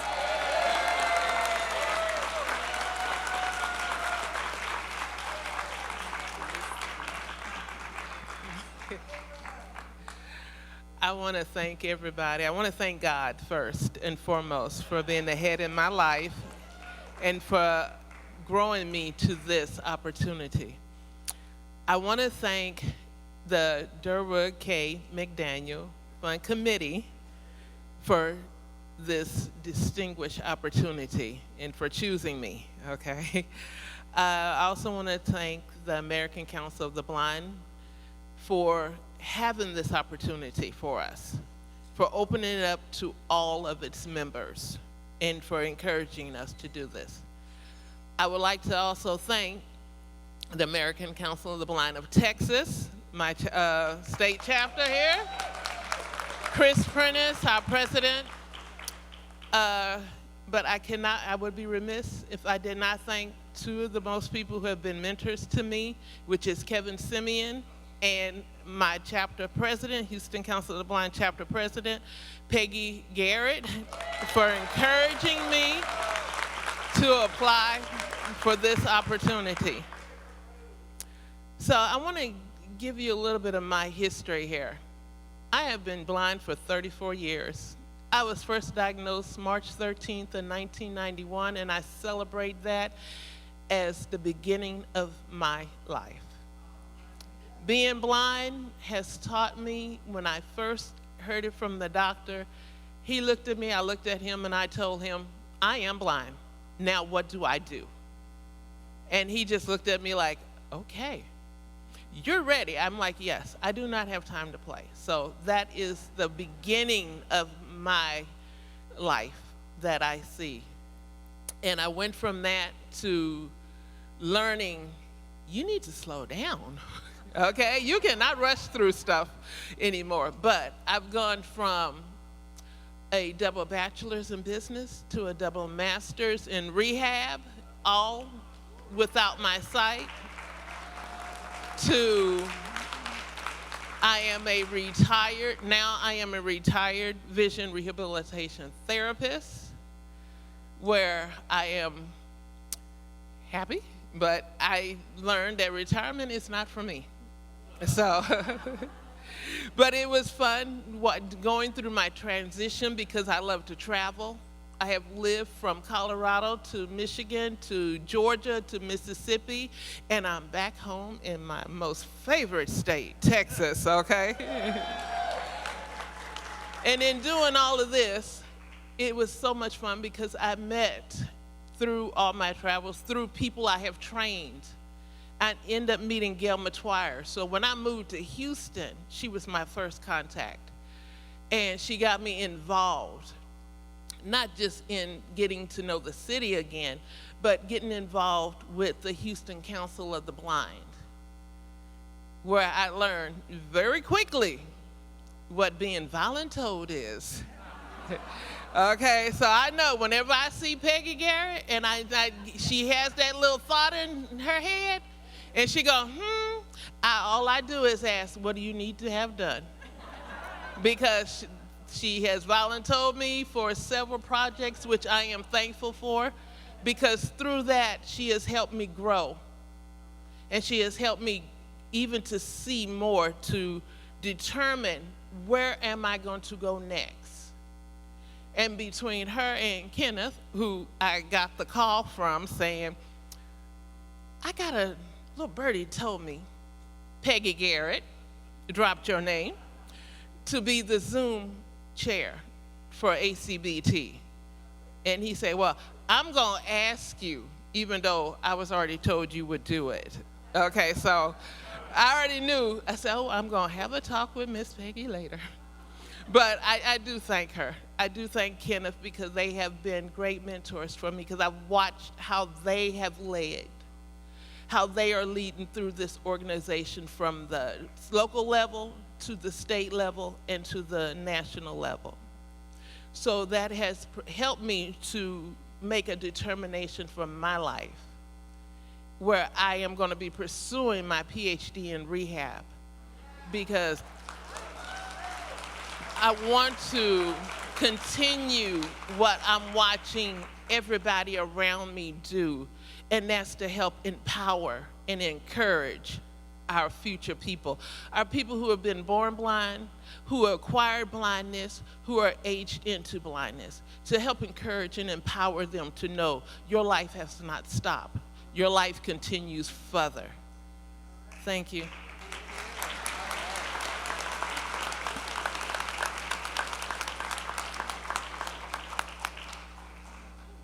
And now I'd like to introduce you to our Durwood K. McDaniel first-timer from the East, Ms. Courtney Smith from Talladega, Alabama.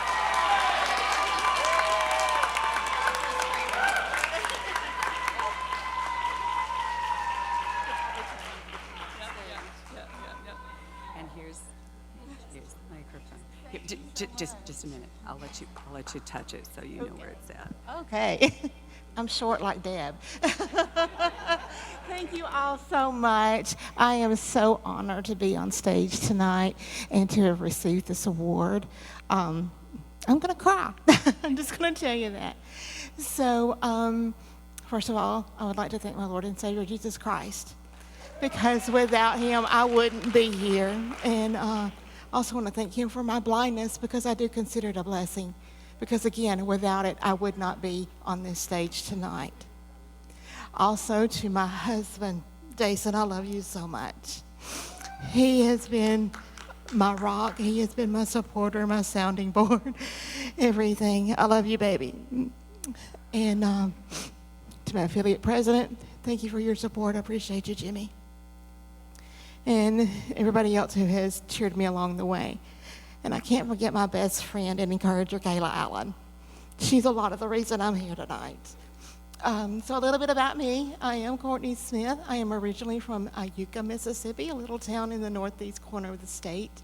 My husband and I moved to Talladega 2.5 years ago, so we could look for employment at the Industries for the Blind. He is now employed there, and I get to stay home with our fur baby. And so I have gotten involved with our local Talladega chapter. I served as the secretary up until April of this year. Also, I was on the convention planning committee for our state affiliate in Alabama, which was a real joy, and I enjoyed that, and I hope I get to do it again. I am also one of the founders of ACB Crafters. Y'all may have heard of us, you know. So along with Kayla Allen, she and I have been friends for a while and part of another crafting group, and she asked me to join her in this adventure, and I gladly accepted the opportunity and have been serving in that capacity for a little over 5 years now, and I love it, and looking to train up new crafty leaders. So if you're a crafter, hit me up. But also, I want to say thank you to the DKM committee and their members. Zelda has been great, and all the other committee members have been wonderful in helping us out. And just thank you so much for this opportunity, and I look forward to serving you, the members of ACB, on a state and local level, and also at the national level. Thank you so much.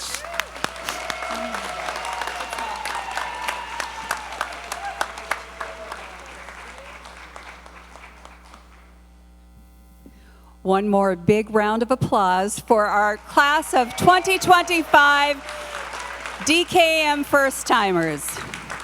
Now, we're eager to present our ACB JP Morgan Chase Leadership Fellows for 2025. And the first one is Alicia Edson from Winter Springs, Florida.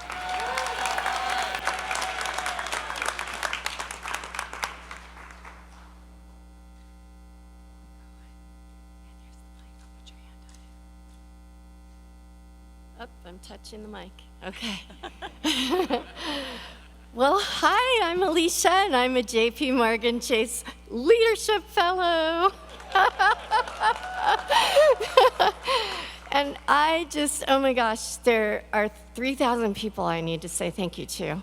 And I'm going to start by just saying Zelda and Melanie and the whole DCAM committee, and Scott Thornhill, our executive director, who helps with all that, and our Madam President, Deb Cook-Lewis, who I got to finally meet last night. I was so excited. And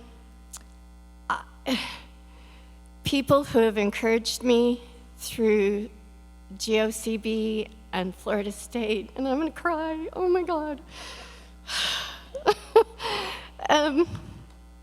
Sheila Young, our GOCB president, my friend Asla at GOCB, who's not here, but she started me in this whole crazy place. And she encouraged me and she said, you're gonna be great there and you really need to join. And so I did, and here I am. Larry Gassman, who wrote this amazing recommendation letter to the committee on my behalf. His brother John, my Dawn Brush, who is my inspired guide. She, for the last 9 months, has cheered me on and said, you are a way better leader than I am. And I don't even get it, but Kenneth Simeon, who is so busy in ACB, he does everything. And he gave me his time, and he has cheered me on, and he told me this was gonna happen. I didn't believe him. And my husband, who backs me no matter what, even when I'm not nice to him, which is crazy, but I love you and thank you. So ACB is the organization that I chose to become a part of after trying another one for a very short time, and decided no. And so here I am, and I want to give back. I want to, I really, really believe, probably more than anything, that God created me for this moment. And I really, really, really believe that I can make a difference, and I want to make a difference, and I want to fight for web accessibility, and I want to fight for medical devices, because I'm diabetic and so many of my friends are, and I want to advocate. I want to be a better advocator, and I want to make a difference. And I'm so grateful for this opportunity and for an organization that I can fight with. Thank you.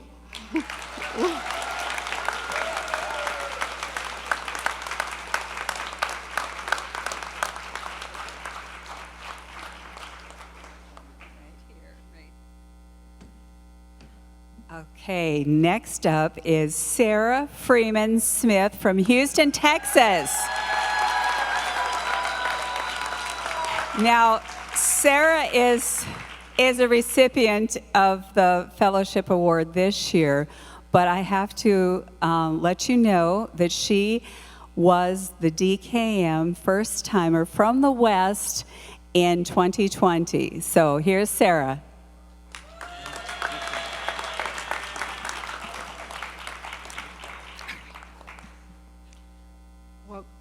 Hi, y'all. I bring you greetings from the beautiful city of Houston, Texas. Even though I'm in Dallas, I love you all for the week. Thank you so much. But first and foremost, I humbly accept this wonderful scholarship. JP Morgan Chase, thank you so much, not only for your financial support, but also showing so many other organizations, as well as this country, that we as individuals with vision impairment are not challenges, but you are providing the tools to train us to become productive and transformative leaders. Thank you so much, JP Morgan Chase, for that. And I would be remiss, as others have said, if I don't give thanks to my Lord and Savior, because God has equipped me to do what I am doing right now. And I thank him because even though some people feel that what they do is a job, I have the fortunate pleasure, this is my passion, this is what I love to do. And I know that God has called me to be this type of beacon. And I thank ACB, I thank the DKM committee. I am just so overwhelmed that you all thought that I was worthy enough to be the recipient of this award. But more importantly, I thank you as members for providing a warm, welcoming, and receptive environment for me to learn and to grow and to continue to use and do the things that I've been called to do. But let me give you a little bit of a background about myself. I have about 40 years of experience as a human resources recruiting leader, and I lost my vision mid-career, suddenly, unexplainable, right when I received a major promotion that would require me to do 85% travel. That meant rent cars, go to cities, recruit, develop, train, and I'm going, oh my God. And I'm in HR, and you would think that I would be aware of all the ADA accommodations, but like many of you, I wanted to keep it a secret. I was in denial. I was going through grief. But as God clearly spoke to me, he had a purpose and a plan for me, not only to show that I could overcome the skepticism, like many of you, I could overcome those challenges and obstacles. And once I did, I recognized there's more people out there than just me. They can't see. So that's when I am so blessed that I literally ran into Peggy and Michael Garrett at an event. As a matter of fact, it was a paratransit meeting, but I was there to get my ID. And they took the time to explain why ACB was important to them, but more importantly, what it could offer to me. And I thank them because that was the last piece of encouragement that got me involved. I joined Houston Council of the Blind and love my people. Oh my gosh, shout out to Houston Council of the Blind. Thank you all so much. But then you all kicked me and made me get involved with the state of Texas. I love you all with my ACB of Texas because I'm also involved in the auction committee. And I love and enjoy all that I do. And then most importantly, when I won DKM, I love employment. I am now embarking on a new career, so I got involved with the employment committee, and as God would have it, I'm taking on a new role as an author, a speaker, and a disability advocate. And this is providing me the tool to dispel those myths, both inside and outside corporate world, that visually impaired people offer creative problem-solving skills that we can apply and make a valuable asset to the team. And I want to continue to do that with this opportunity to get additional leadership training. Thank you again, each and every one of you, for allowing me to be me.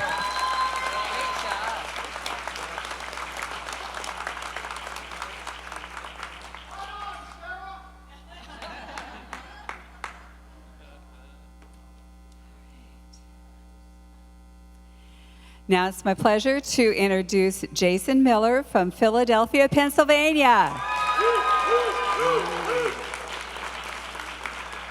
He also is a repeat recipient, as last year he served as the DKM first-timer from the East. So here's Jason Miller. Praise his name. Praise his name. He is in here. I have to stop and give all praises to Jesus Christ, my Lord and Savior, for having me here again. This is my second year in a row, and I'm so proud to be here. To the PRC, to the PCB, ACB, DKM, thank you guys. I love you. And to Jeff Tom, my God, Jeff. We spent many mornings speaking about positivity, how I can be a better leader in my community and nationally. Jeff is a seasoned leader in legislation, advocacy, and he taught me how to sharpen my sword. For one sword sharpens another, one hand washes the other, and both hands wash the face. To be a leader is not just talk. You take this leadership and you go home and you show your leadership. I returned to Philadelphia last year and there was a fire lit under me. And I made my chapter better. They made me better by sending me here. Leadership is about growth. I'm a business person. I am an entrepreneur who has no eyesight, but I have supreme vision in Jesus Christ. Supreme vision. Through that leadership, we were able to start our nonprofit last year, Paschal Community Services, where we will start filling in the gap of accessible housing, independent services, and health training for the vision impaired, making a better day in the Philadelphia region. And assistive technology education. I know a little bit about that now. 10 years as an access technology professional. I met Melanie as a corporate trainer for Verizon before I even came here. Thank you, Melanie. Finally, I just want to take a few moments as a leader to share my moment with the young children in Texas that they have not found yet. And I just want to take 3 seconds and give them silence. Thank you. God bless you all.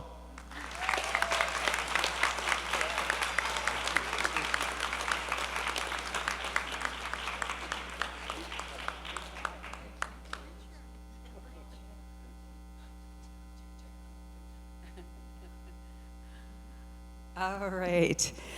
Well, we're not done yet. We have before us another double winner. He was the DKM first timer from the West in 2013. So he's been at this for a few years and he's back. This is Guillermo Robles from Culver City, California.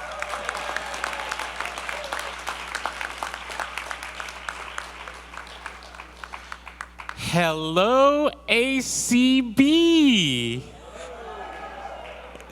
Now, how do I follow up Jason? Seriously, we just had church up in here. I bring you greetings from the golden state of California.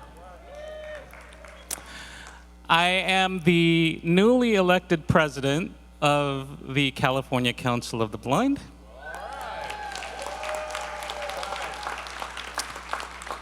It has been an interesting couple of months, let me tell you. So I do want to start out by sending a shout out to my affiliate and thanking them all for the awesome support over the last few months. To Deb Cook-Lewis, members of the board of directors, the DKM committee, and ACB members. I am so humbled to be up here receiving this award. It is truly, truly an honor to be here. You know, when we step into these positions, we're not looking to do this for a title. We do this because of the commitment and the passion that we feel in what the mission of ACB embodies. And it's quite a powerful mission. And I think that what you've seen up here and what you continue to see throughout the week represents all of that. I've heard words being used like resilience, positivity, commitment. You know, all of those are huge, huge words that just drive us forward. And for me, I came to really make an impact. And it all starts from the local level. More important than that, on a personal sense. The more we can educate one by one, the more of an impact that we can have, the greater good we can do for our community. I'm so proud of the vision that we have as mentors, as advocates, and just to be able to make a huge difference, whether it be in legislation, whether it be in advocacy, in the rights of digital accessibility, in the rights of education. We're moving mountains and we don't even realize it sometimes. I just really want to thank the DKM committee and the board for all that you do and all that you continue to do. And again, it is such an honor to be here. And to anybody that's thinking about stepping up and stepping forward, do it.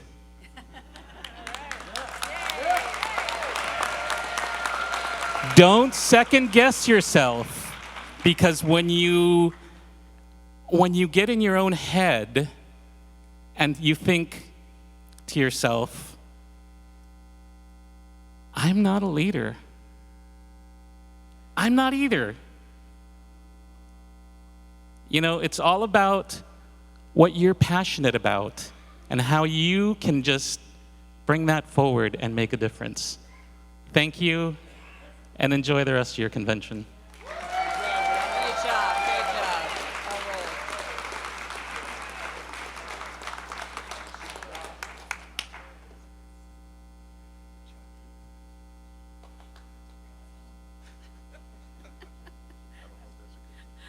All right. All right. Next up is Sebastian Warren, and he comes to us from Trenton, New Jersey.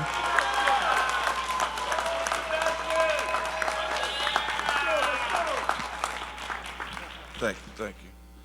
Hello, everybody. So, I guess this is my Grammy speech tonight. So let me start by saying thank you to the DKM and JP Morgan Chase for this opportunity. And I'll go into a little bit of my origin story. I never really planned on being a leader.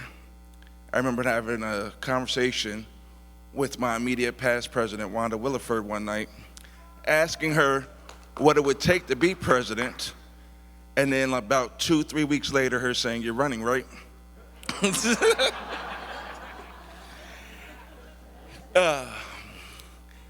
And that's what started me on this journey. Matter of fact, what really started the journey was her asking me to join the board.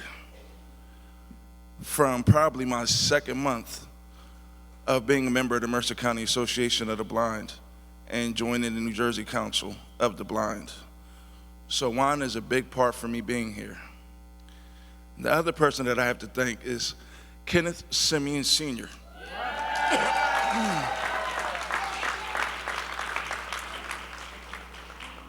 Because for some odd reason, the Inspire email came to me once, and then I seen it like 2 more times, and then I got a phone call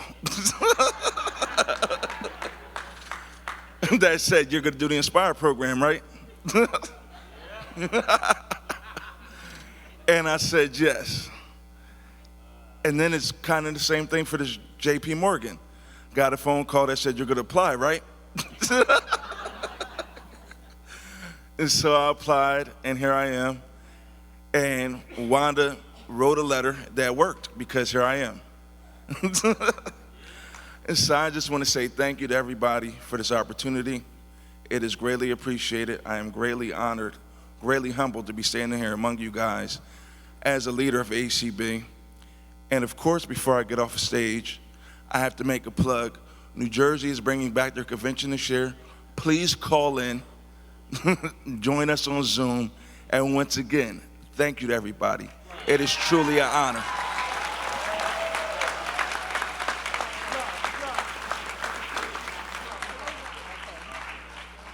All right. Now you can understand why we enjoy the job of being on the DKM committee. I want all of them to stand, and I want you to give one more round of applause for the class of 2025.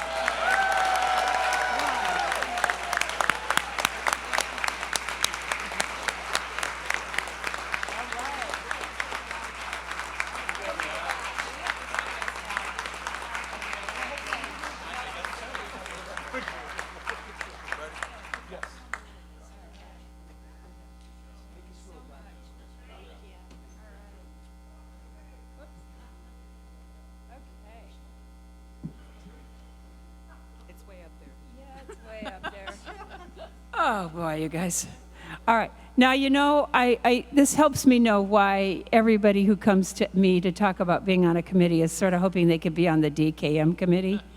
It's the most requested committee in the organization. I will just tell you that, and it's pretty obvious why. Thank you, Zelda. Thank you, DKM. Thank you, all you recipients. Super job. Super job. Thank you, all of those of you who wrote letters on behalf of the recipients. Thank you to those of you who encouraged those applications, who made those little phone calls. We probably need to give a special award to Michael and Peggy Garrett. It sounds like they're doing the right thing for membership. And many others too, but I just heard their names so many times that I just wanted to point it out to you. All right, we are now coming to a new event. We had the Next Gen sort of leadership meetup thing last night, right? And that was fun for those of you who went. Yeah, I had fun. I had a good time.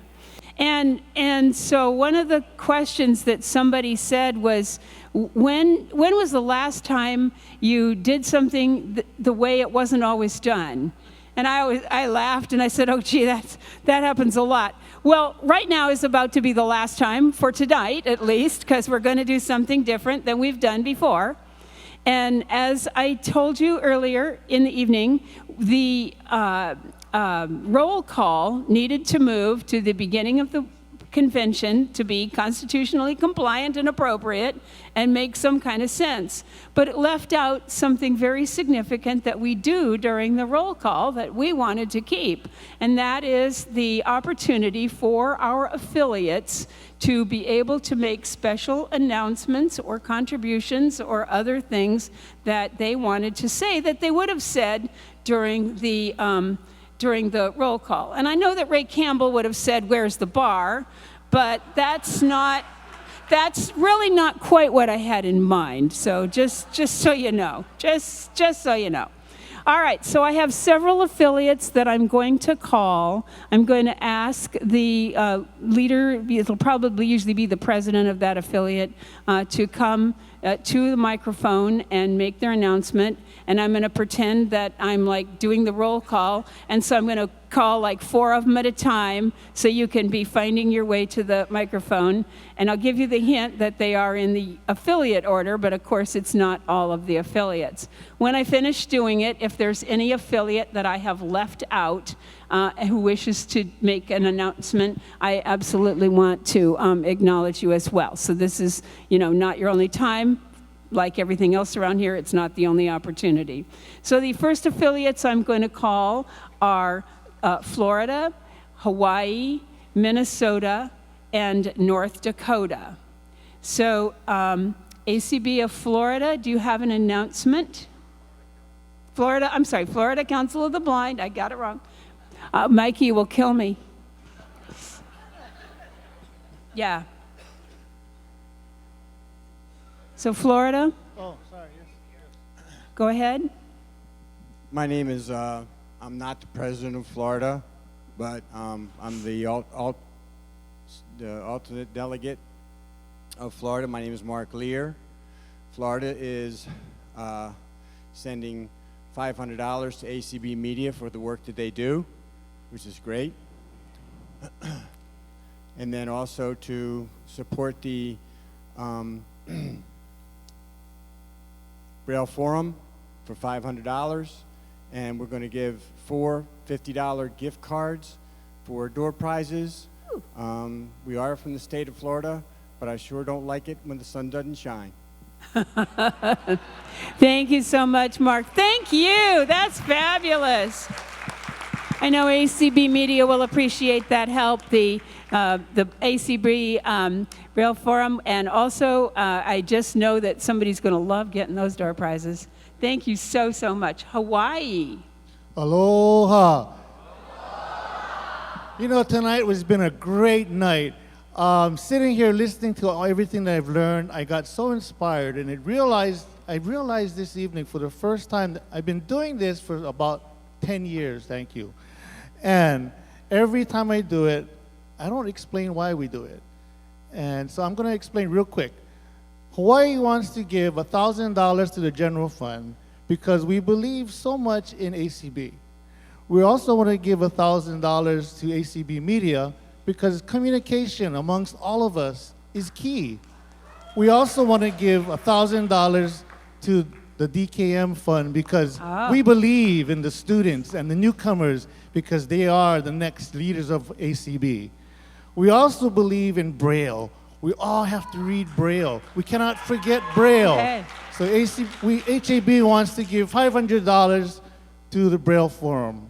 And of course, our ACB students, our upcoming leaders, we must support them. So HEB wants to give another $500 to them. So from Hawaii, I say aloha and have a great convention. All right. Hawaii. Wow, that's amazing. Thank you. It warms my heart when someone gives to the general fund. I'm an administrator, and Nancy's smiling too, but we're administrators at heart, and so we know that without the general fund, nothing else is going to happen. So thank you so much, Hawaii, and thank you for your generosity everywhere. While we're doing this, let me add Pennsylvania and South Dakota to the mix, and next we have Minnesota. This is Patty Slabby. I'm their delegate, and what a hard act to follow after Hawaii. Our affiliate is donating $1,000 to the James R. Olson Scholarship Program. All right. Thank you so much. And we'll be hearing from our wonderful scholarship recipients on Monday, and that will thrill you too. Scott and I had a chance to meet with them this afternoon, and that was very fun, so you'll enjoy that. North Dakota. Hello, my name is Janelle Olson, and I am the North Dakota Association of the Blind's delegate for this year's ACB convention. Very glad to be here. And our state, our association absolutely loves the Braille Forum, and we are donating $500 to the Braille Forum. All right, thank you so much. And this year we're no longer having the Braille Forum raffle, so those donations to the Braille Forum are especially appreciated. All right, I'm going to add a couple more states, Tennessee and Texas, to the mix, and the next one I'm calling on is Pennsylvania. Hello, everybody. This is Chris Hunsinger from Pennsylvania, and I'm speaking on behalf of both as the immediate past president of PCB and the current president of the Golden Triangle chapter. Each group usually would buy some forum raffle tickets, and since we can't do that anymore, we're just giving the money to the Braille Forum. So the Golden Triangle chapter gives $400, and Pennsylvania Council of the Blind gives $100, and it's only reasonable that Golden Triangle give that money every year because we won one year and got the $5,000. Oh, thank you so much. Thank you so much, Chris. Yay. South Dakota.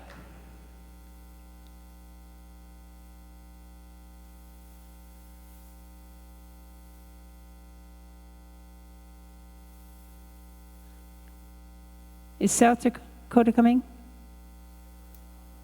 They might be in Zoom. I do have a hand raised. Oh, okay. Lorraine Olson. Yeah, that's South Dakota. Hello? Yes, we gotcha. All right, okay. I was getting worried there a little bit. Yeah. South Dakota also loves ACB Media, and we are pleased to donate $250 to ACB Media, and we are donating $250 to the ACB Braille Forum, and have a good convention, everyone. All right. Thank you so much. Excellent. I'm going to add West Virginia and teachers to the mix. Tennessee is next.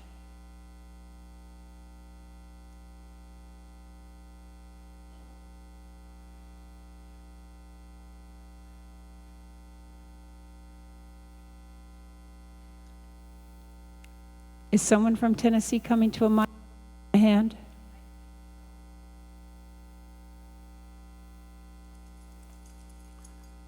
Can't tell. Okay, I'm going to come back. Texas? Good evening.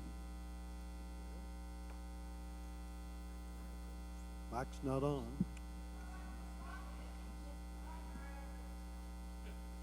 Okay, mic is not on here. He's not on mic.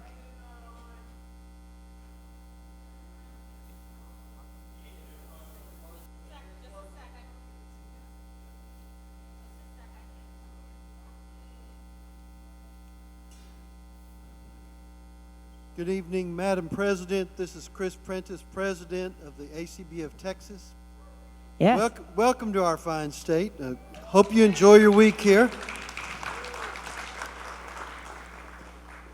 ACB of Texas is donating $250 to the ACB General Fund and $250 to the ACB Braille Forum. Enjoy your week here. Spend lots of money, please. And Thank you very much. And I had a message from that they need 50 chairs. So Texas is really here big. Woo, woo. All right. I'm going to add ACB families and Lions to the mix. And then I'm going to call on West Virginia. This is Donna Brown, President of Mountain State Council of the Blind. Our donations are a little small compared to some, but every little bit counts. Yeah. Our $50 donation to the DKM First Timers Fund. Ooh. And we are donating $50 to audio description because we in West Virginia do not benefit much from audio description, and we're hoping that can help a little bit in the future. All right. Thank you so much. That's really nice. And I am told we do have a Tennessee area code here. with Okay, your let's hand hear up. from Tennessee. All right, you may unmute.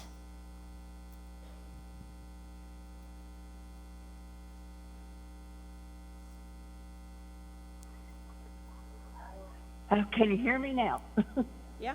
Yes. Okay, yeah, this is Linda Allison from Tennessee. The links for the One Tap Mobile are not working, at Sure. least not on my end, so I had to come in this way. Tennessee would like to donate $100 to the Brenda Dillon Memorial Walk and $100 to the DKM. Oh, thank you so much. Yeah, that's wonderful. Yay. All right, all right. Blind teachers. The American Association of Blind Teachers would like to donate $100 to the Braille Forum. We didn't hear you. Is that 100 to Braille Forum, Katie said. Thank you for hearing that. I'm going to add to the mix of people Next Generation and CCLVI. Let's see, I am at families. This is Carla Ruschival, President of ACB Families. We are making a contribution that that recognizes our whole ACB family. This year, ACB Families is an Onyx sponsor for the convention, We are creating over the next couple of years new banners that hang in the front of this room. And Deb, hopefully somebody said, let's have some audio description about the banners and the other things that hang in this room to recognize ACB during convention. The Onyx sponsorship is $5,000. Yes, thank you. We will have those described. And thank you so much. Yes, we will do that, Carla. That's a great idea, because there is some change in that, and a lot of people probably aren't familiar with how we do that, so we will. ACB Lions. American Council of the Blind Lions, the affiliate that roars. Yeah. Our president, Lion Debbie Deathridge from Louisville, Kentucky, could not be with us this year. I am Lion Adam Rushville, the ACB Lions delegate, and I am very happy and pleased to announce that ACB Lions is a $2,000 choral sponsor, with our sponsorship going to the ACB scholarship program.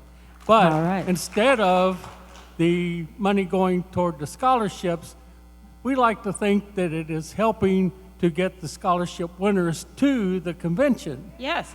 And so it is with a big roar that we say we are very proud of the scholarship winners and congratulations. All right, let's all roar back. Thank you. All right. Thank you, Lions. All right. Let's see, the only group that I haven't added to the mix is LUA, I believe, library users. Next Generation is next. ACB Next Generation. Wow.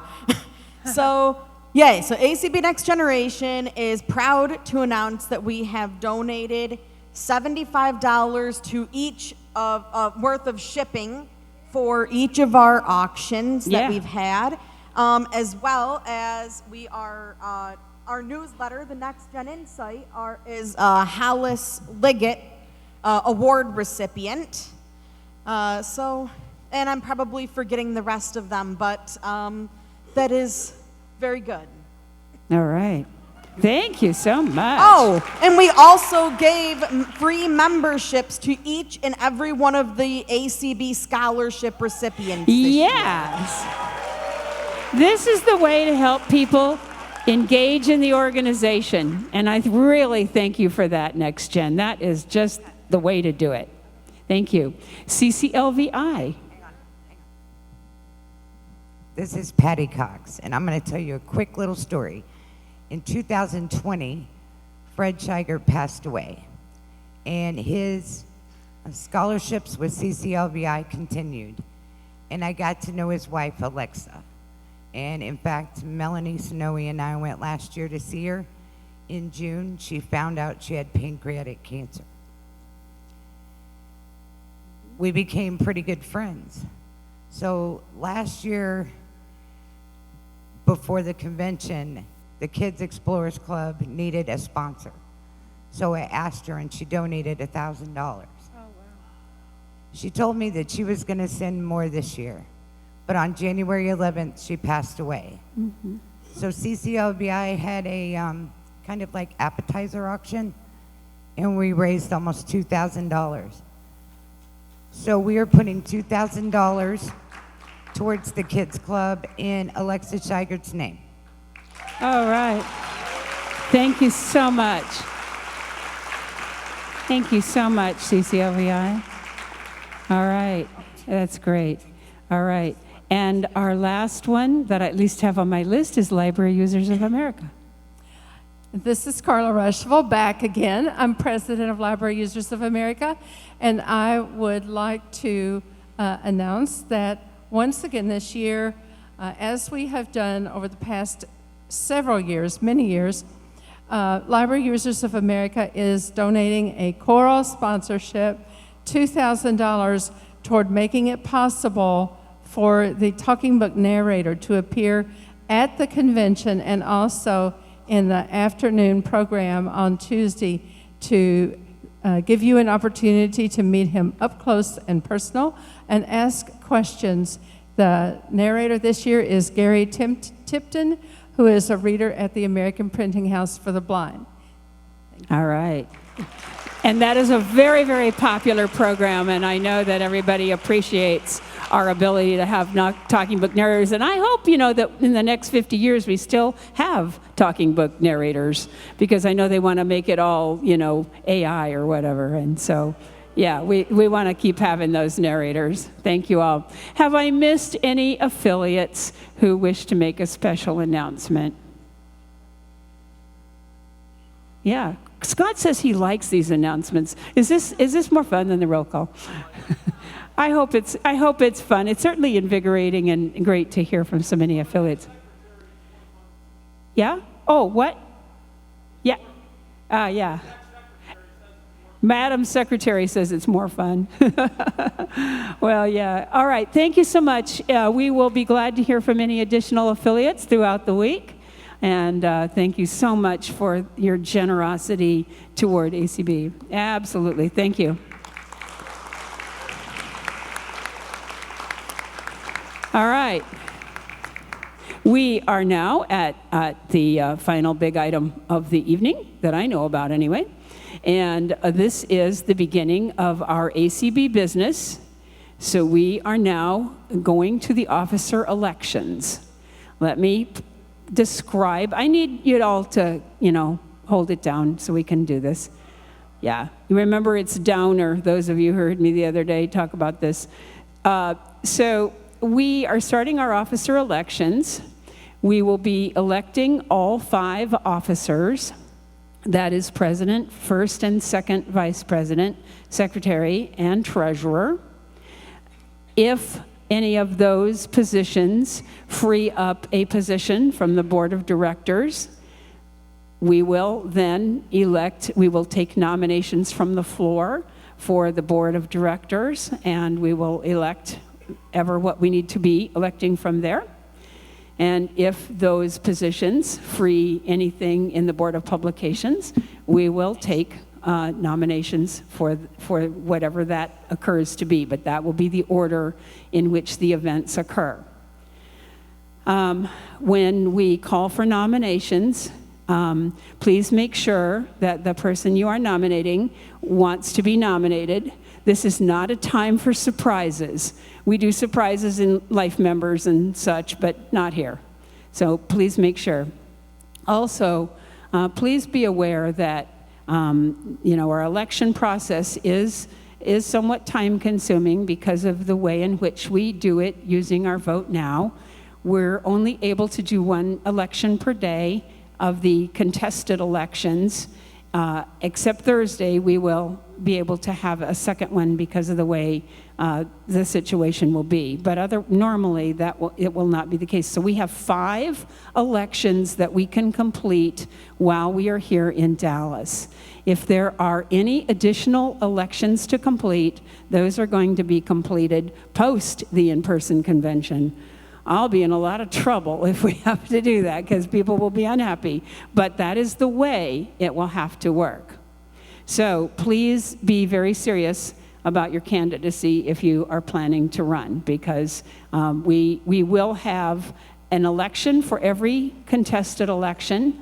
If there are more than 2 candidates for the position, the candidate must have 50% plus 1 to win. So that means that if no candidate receives that, there will be a runoff of the top 2 candidates. Don't worry, I will explain it as we go. I will explain it so many times, you'll be tired of hearing from me. So I want to give you an overview of the entire process now, but I promise to keep you apprised as we move through it. Basically, every afternoon from 2 p.m. to 6 p.m., if we have contested elections, the individual vote in Vote Now will occur at that time. And so that would start tomorrow with our first contested election. Each morning, beginning on Monday morning, because we do not have a morning session tomorrow, so each morning, We will, at approximately 9 a.m. Central Time, be doing the affiliate roll call. Everything gets approximate because, things happen, but we're going to try to keep pretty close to 9 a.m. And for those of you who read my Braille Forum article for this last month, it's on the calendar, so we're planning to do it. So that is how that will work. Following that affiliate vote each day, affiliate vote count each day, we will then proceed with whatever our next step will be, which will be a runoff election or will be moving down through the offices. Any, of course, election that is not contested will be passed by acclamation, and we will not need to vote that. So if someone runs without opposition, then that's how we will do it.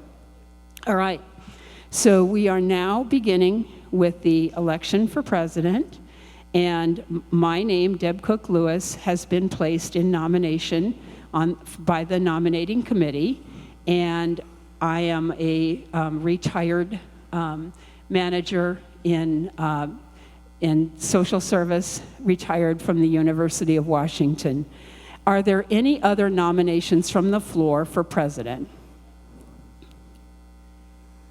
Again, I'm asking, are there any other nominations from the floor for president? Madam President, this is David Dunphy from Colorado, placing the name of Janine Lee from Kissimmee, Florida, for ACB president.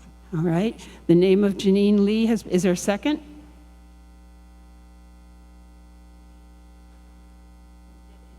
I don't need a second, she says. Okay, so that is done. All right. So Janine Lee has been placed in nomination for president from Florida. Are there any other nominations from the floor? Are there any other nominations from the floor? Any other nominations from the floor? All right, it's been moved that nominations be closed. Okay, all in favor, please, yeah.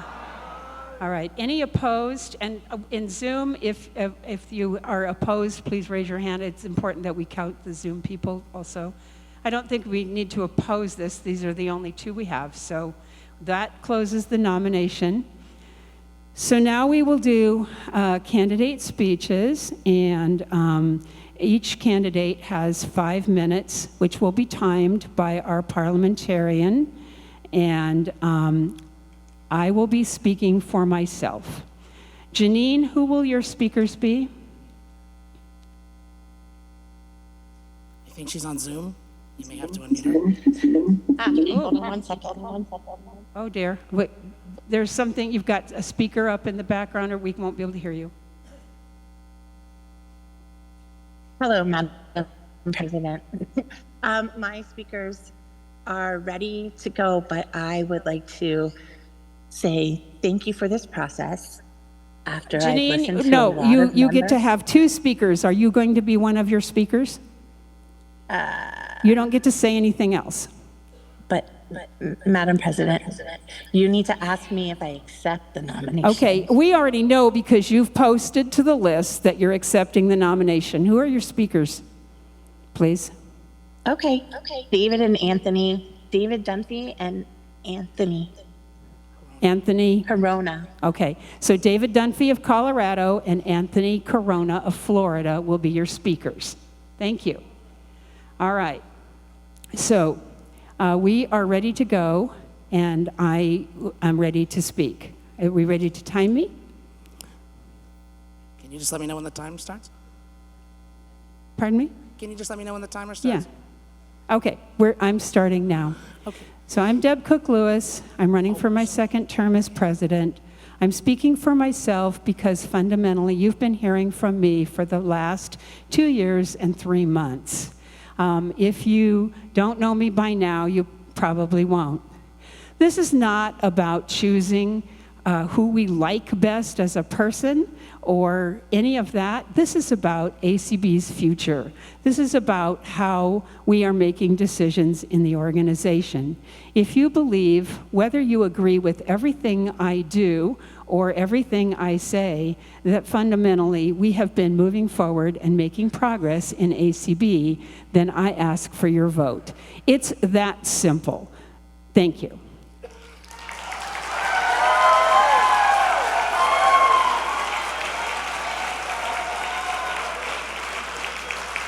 Okay, I'm going to ask you all to hold it down. Thank you. All right. Let's see. Is David, are you the Yeah, I'm first right here. speaker? I'm at a mic. Can you hear me? Yes. Okay. We'll start your timing. There is 5 minutes between the two of you. Okay. All right. Well, I'm David Dunphy, and I think I'm really excited about the future of ACB, and I know Janine is as well. She has decided to come for president because she believes in more member engagement to help the organization grow and become better. She's already started that process by planting seeds. She started the community, helped Cindy Hollis and others organize a community-a-thon, which has become a New Year's tradition here. She also has done the blood drive, advocacy which is also an event that's going on. And I know this all doesn't seem like a whole lot, but what Janine does, as she said in her letter, is plant seeds. She starts things up, gets people involved to help delegate responsibility, move things around from an I mentality to a we mentality, and then lets it fly. She still hangs out and does things in the background to make sure things move smoothly, and she continues to grow as a leader and is working on that now. In addition to her blood drive work and stuff, she's also the president of the CALM chapter of the Florida Council. She has also served as a leader for audio description and for other projects, which Anthony will be talking about next. So Anthony, if you're there, go for it. Anthony?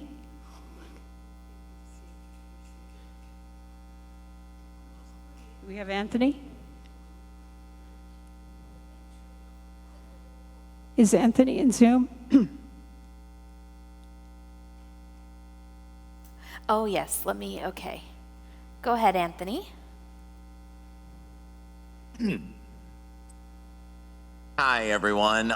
Wish I could be there with you in person. Can you hear me? Yes. Okay, I'm not gonna need a timer.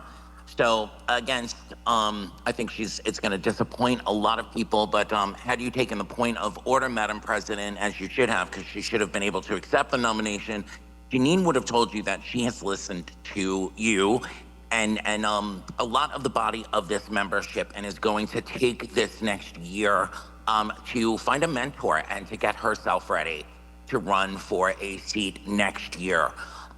She has heard what everyone is saying about experience and about earning your way to the top, and politely declines actually this nomination. Okay. All right. Thank you. Yeah, so let's Then let we people will move speak on. sometimes. This means that I will be elected by acclamation.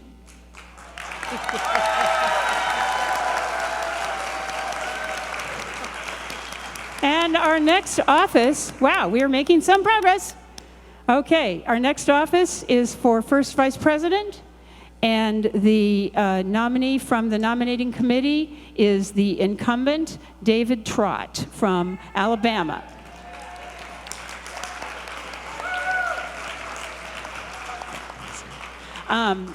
Are there any other nominations from the floor?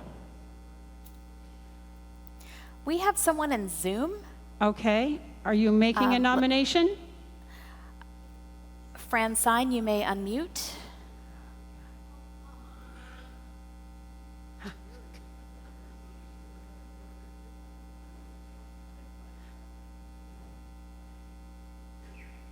Francine, you may unmute. We're only taking nominations, so Fran, please unmute if you have a nomination. Otherwise, we're moving on.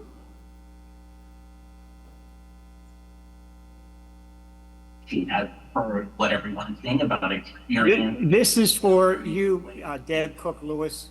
You are out of order. It should have been a... Oh, sorry about that. I Okay. didn't think that was the time, so there's no one else. Okay. So with that, David Trott is elected by acclamation. And David, would you like to say anything?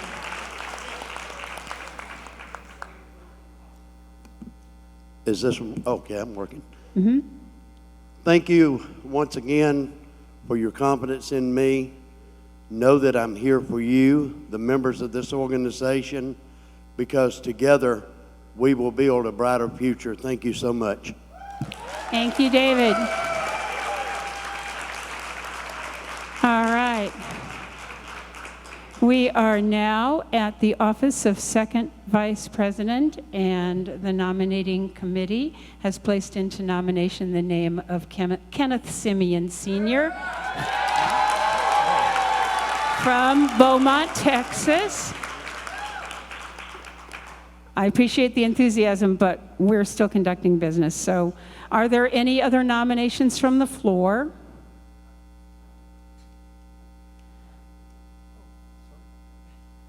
Are there any nominations from the floor? Yes, Madam President. This Yes. is Sheila Young.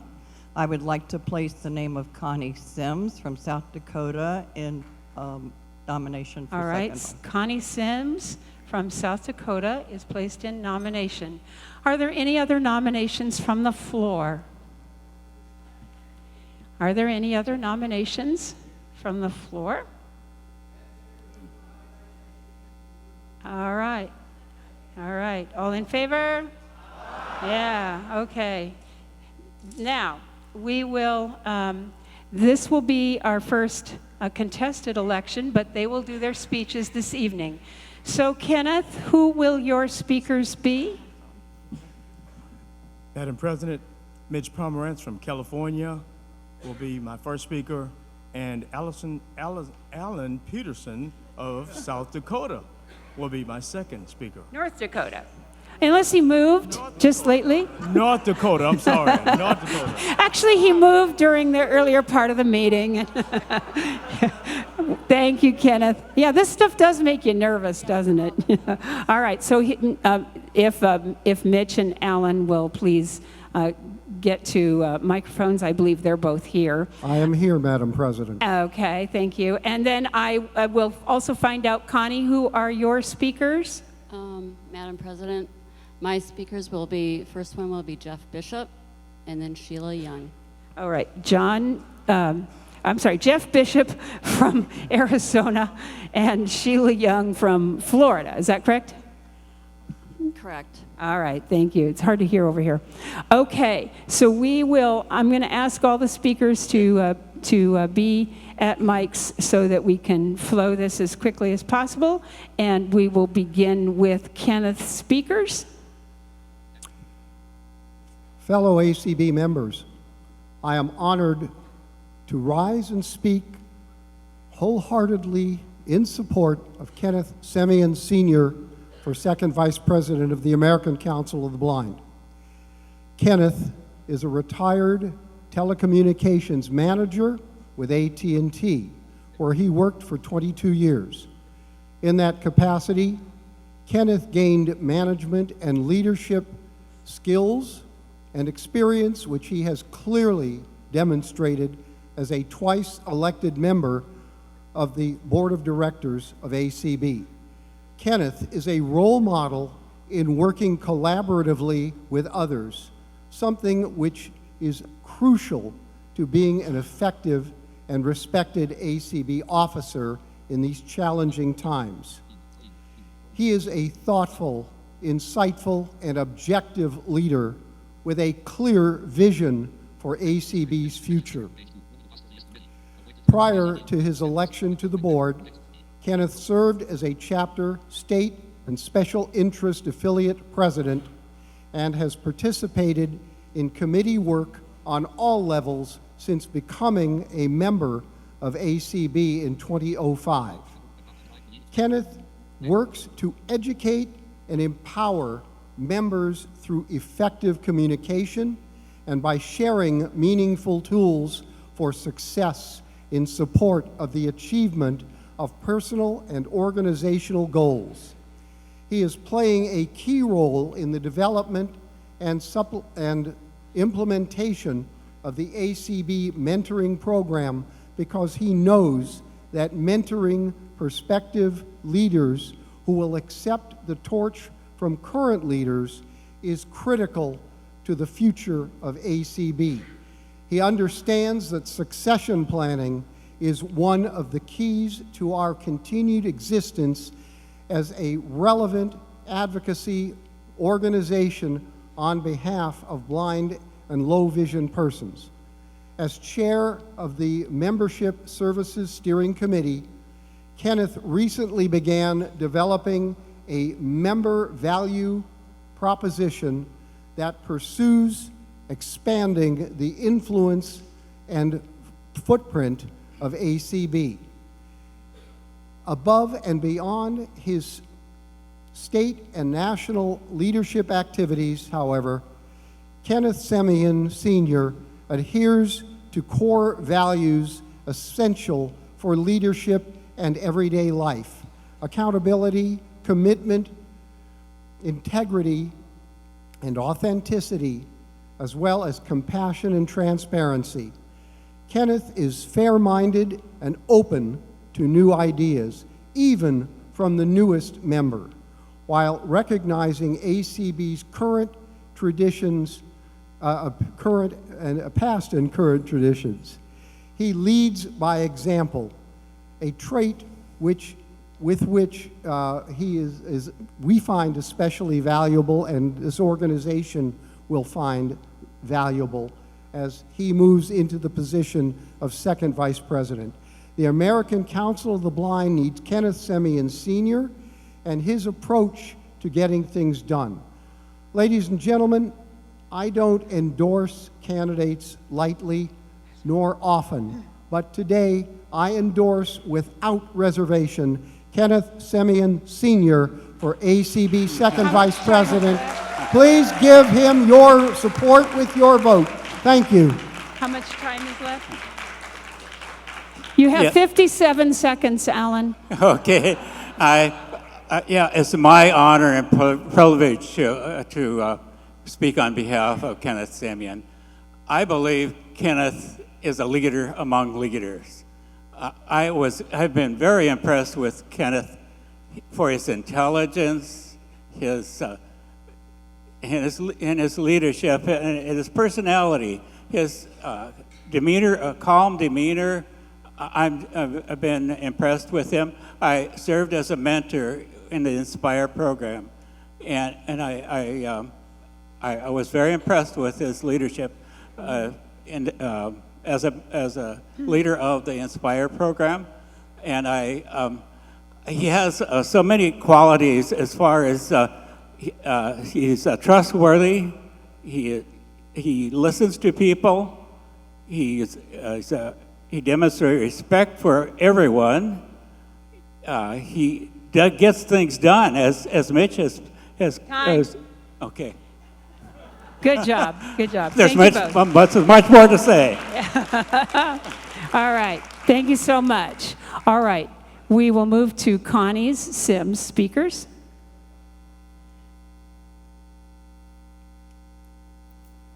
Jeff, you need to unmute, please. There we go. Yeah. Are we ready, Deb? Yes. Okay. Good evening, everyone. My name is Jeff Bishop, and I'm here to speak on Connie Sims' behalf. Connie Sims is a retired massage practitioner and has served in many roles throughout her career and managed her own businesses. I know Connie quite well from her work throughout ACB on many committees in which she has served, as well as had the opportunity to work alongside with her on many board initiatives as she currently serves on the ACB Board of Directors. She's currently a co-chair of the Awards Committee, Transportation, and Get Up and Get Moving programs. She serves as a vital key member of the voting task force, of which all of us have been able to take advantage of by being able to independently, privately, and securely vote for our candidates of choice. She serves as the communication and outreach specialist, so it's her role to really get the word out and ensure that we all know the rules and guidelines that we all need to work through as part of the voting process. She serves on the History and Archive Committee, a very monumental task of going back and reviewing all of our historical archives and preserving the voice and historical nature of this organization. She also serves on the Advocacy Committee and the Convention Steering Committee and the Women's Committee. Some key things about Connie. I have found her to be very approachable. She always reaches out to members to make sure that their voices are heard. She builds great leaders around her to be able to build great teams of people, to be able to complete the things that are asked of her in her roles. She tries to be the bridge between the member and the board of directors. She believes in great communication and transparency. I ask for all of you to kindly consider your vote for Connie Sims. How much Thank you. time is left? 2 minutes and 40 seconds. All right, good evening, everybody. I am here to speak on behalf of Connie Sims. I'm speaking from an affiliate standpoint and a personal standpoint. She has been our officer liaison for the Florida Council since, I guess, since I was president, which was many years ago. She has been instrumental in a lot of the concerns and problems that our affiliate has had. She has helped us work through them with efficiency, respect, and understanding, and pretty been just beyond helpful as far as guiding us through solving some of our constitutional changes and making sure that we were doing things correctly. She has helped us as far as any knowledge that we needed on the ACB level, and she has attended every convention we have had virtually and all of our committee meetings that she can possibly attend, and supported by answering questions. She is very open to speaking with anybody with any concerns, and she is a very good listener. I really hope you will consider supporting Connie Sims for second vice president. All right. Thank you very much. All right. Thank you, everyone. Okay, we have heard from our candidate speakers, and so tomorrow on Sunday from 2 p.m. to 6 p.m. Central Time, if you're not here with us, you have to figure out what time it is in your time zone. And believe me, that's not been easy. I'm so trained for Eastern Time. I take that problem really seriously.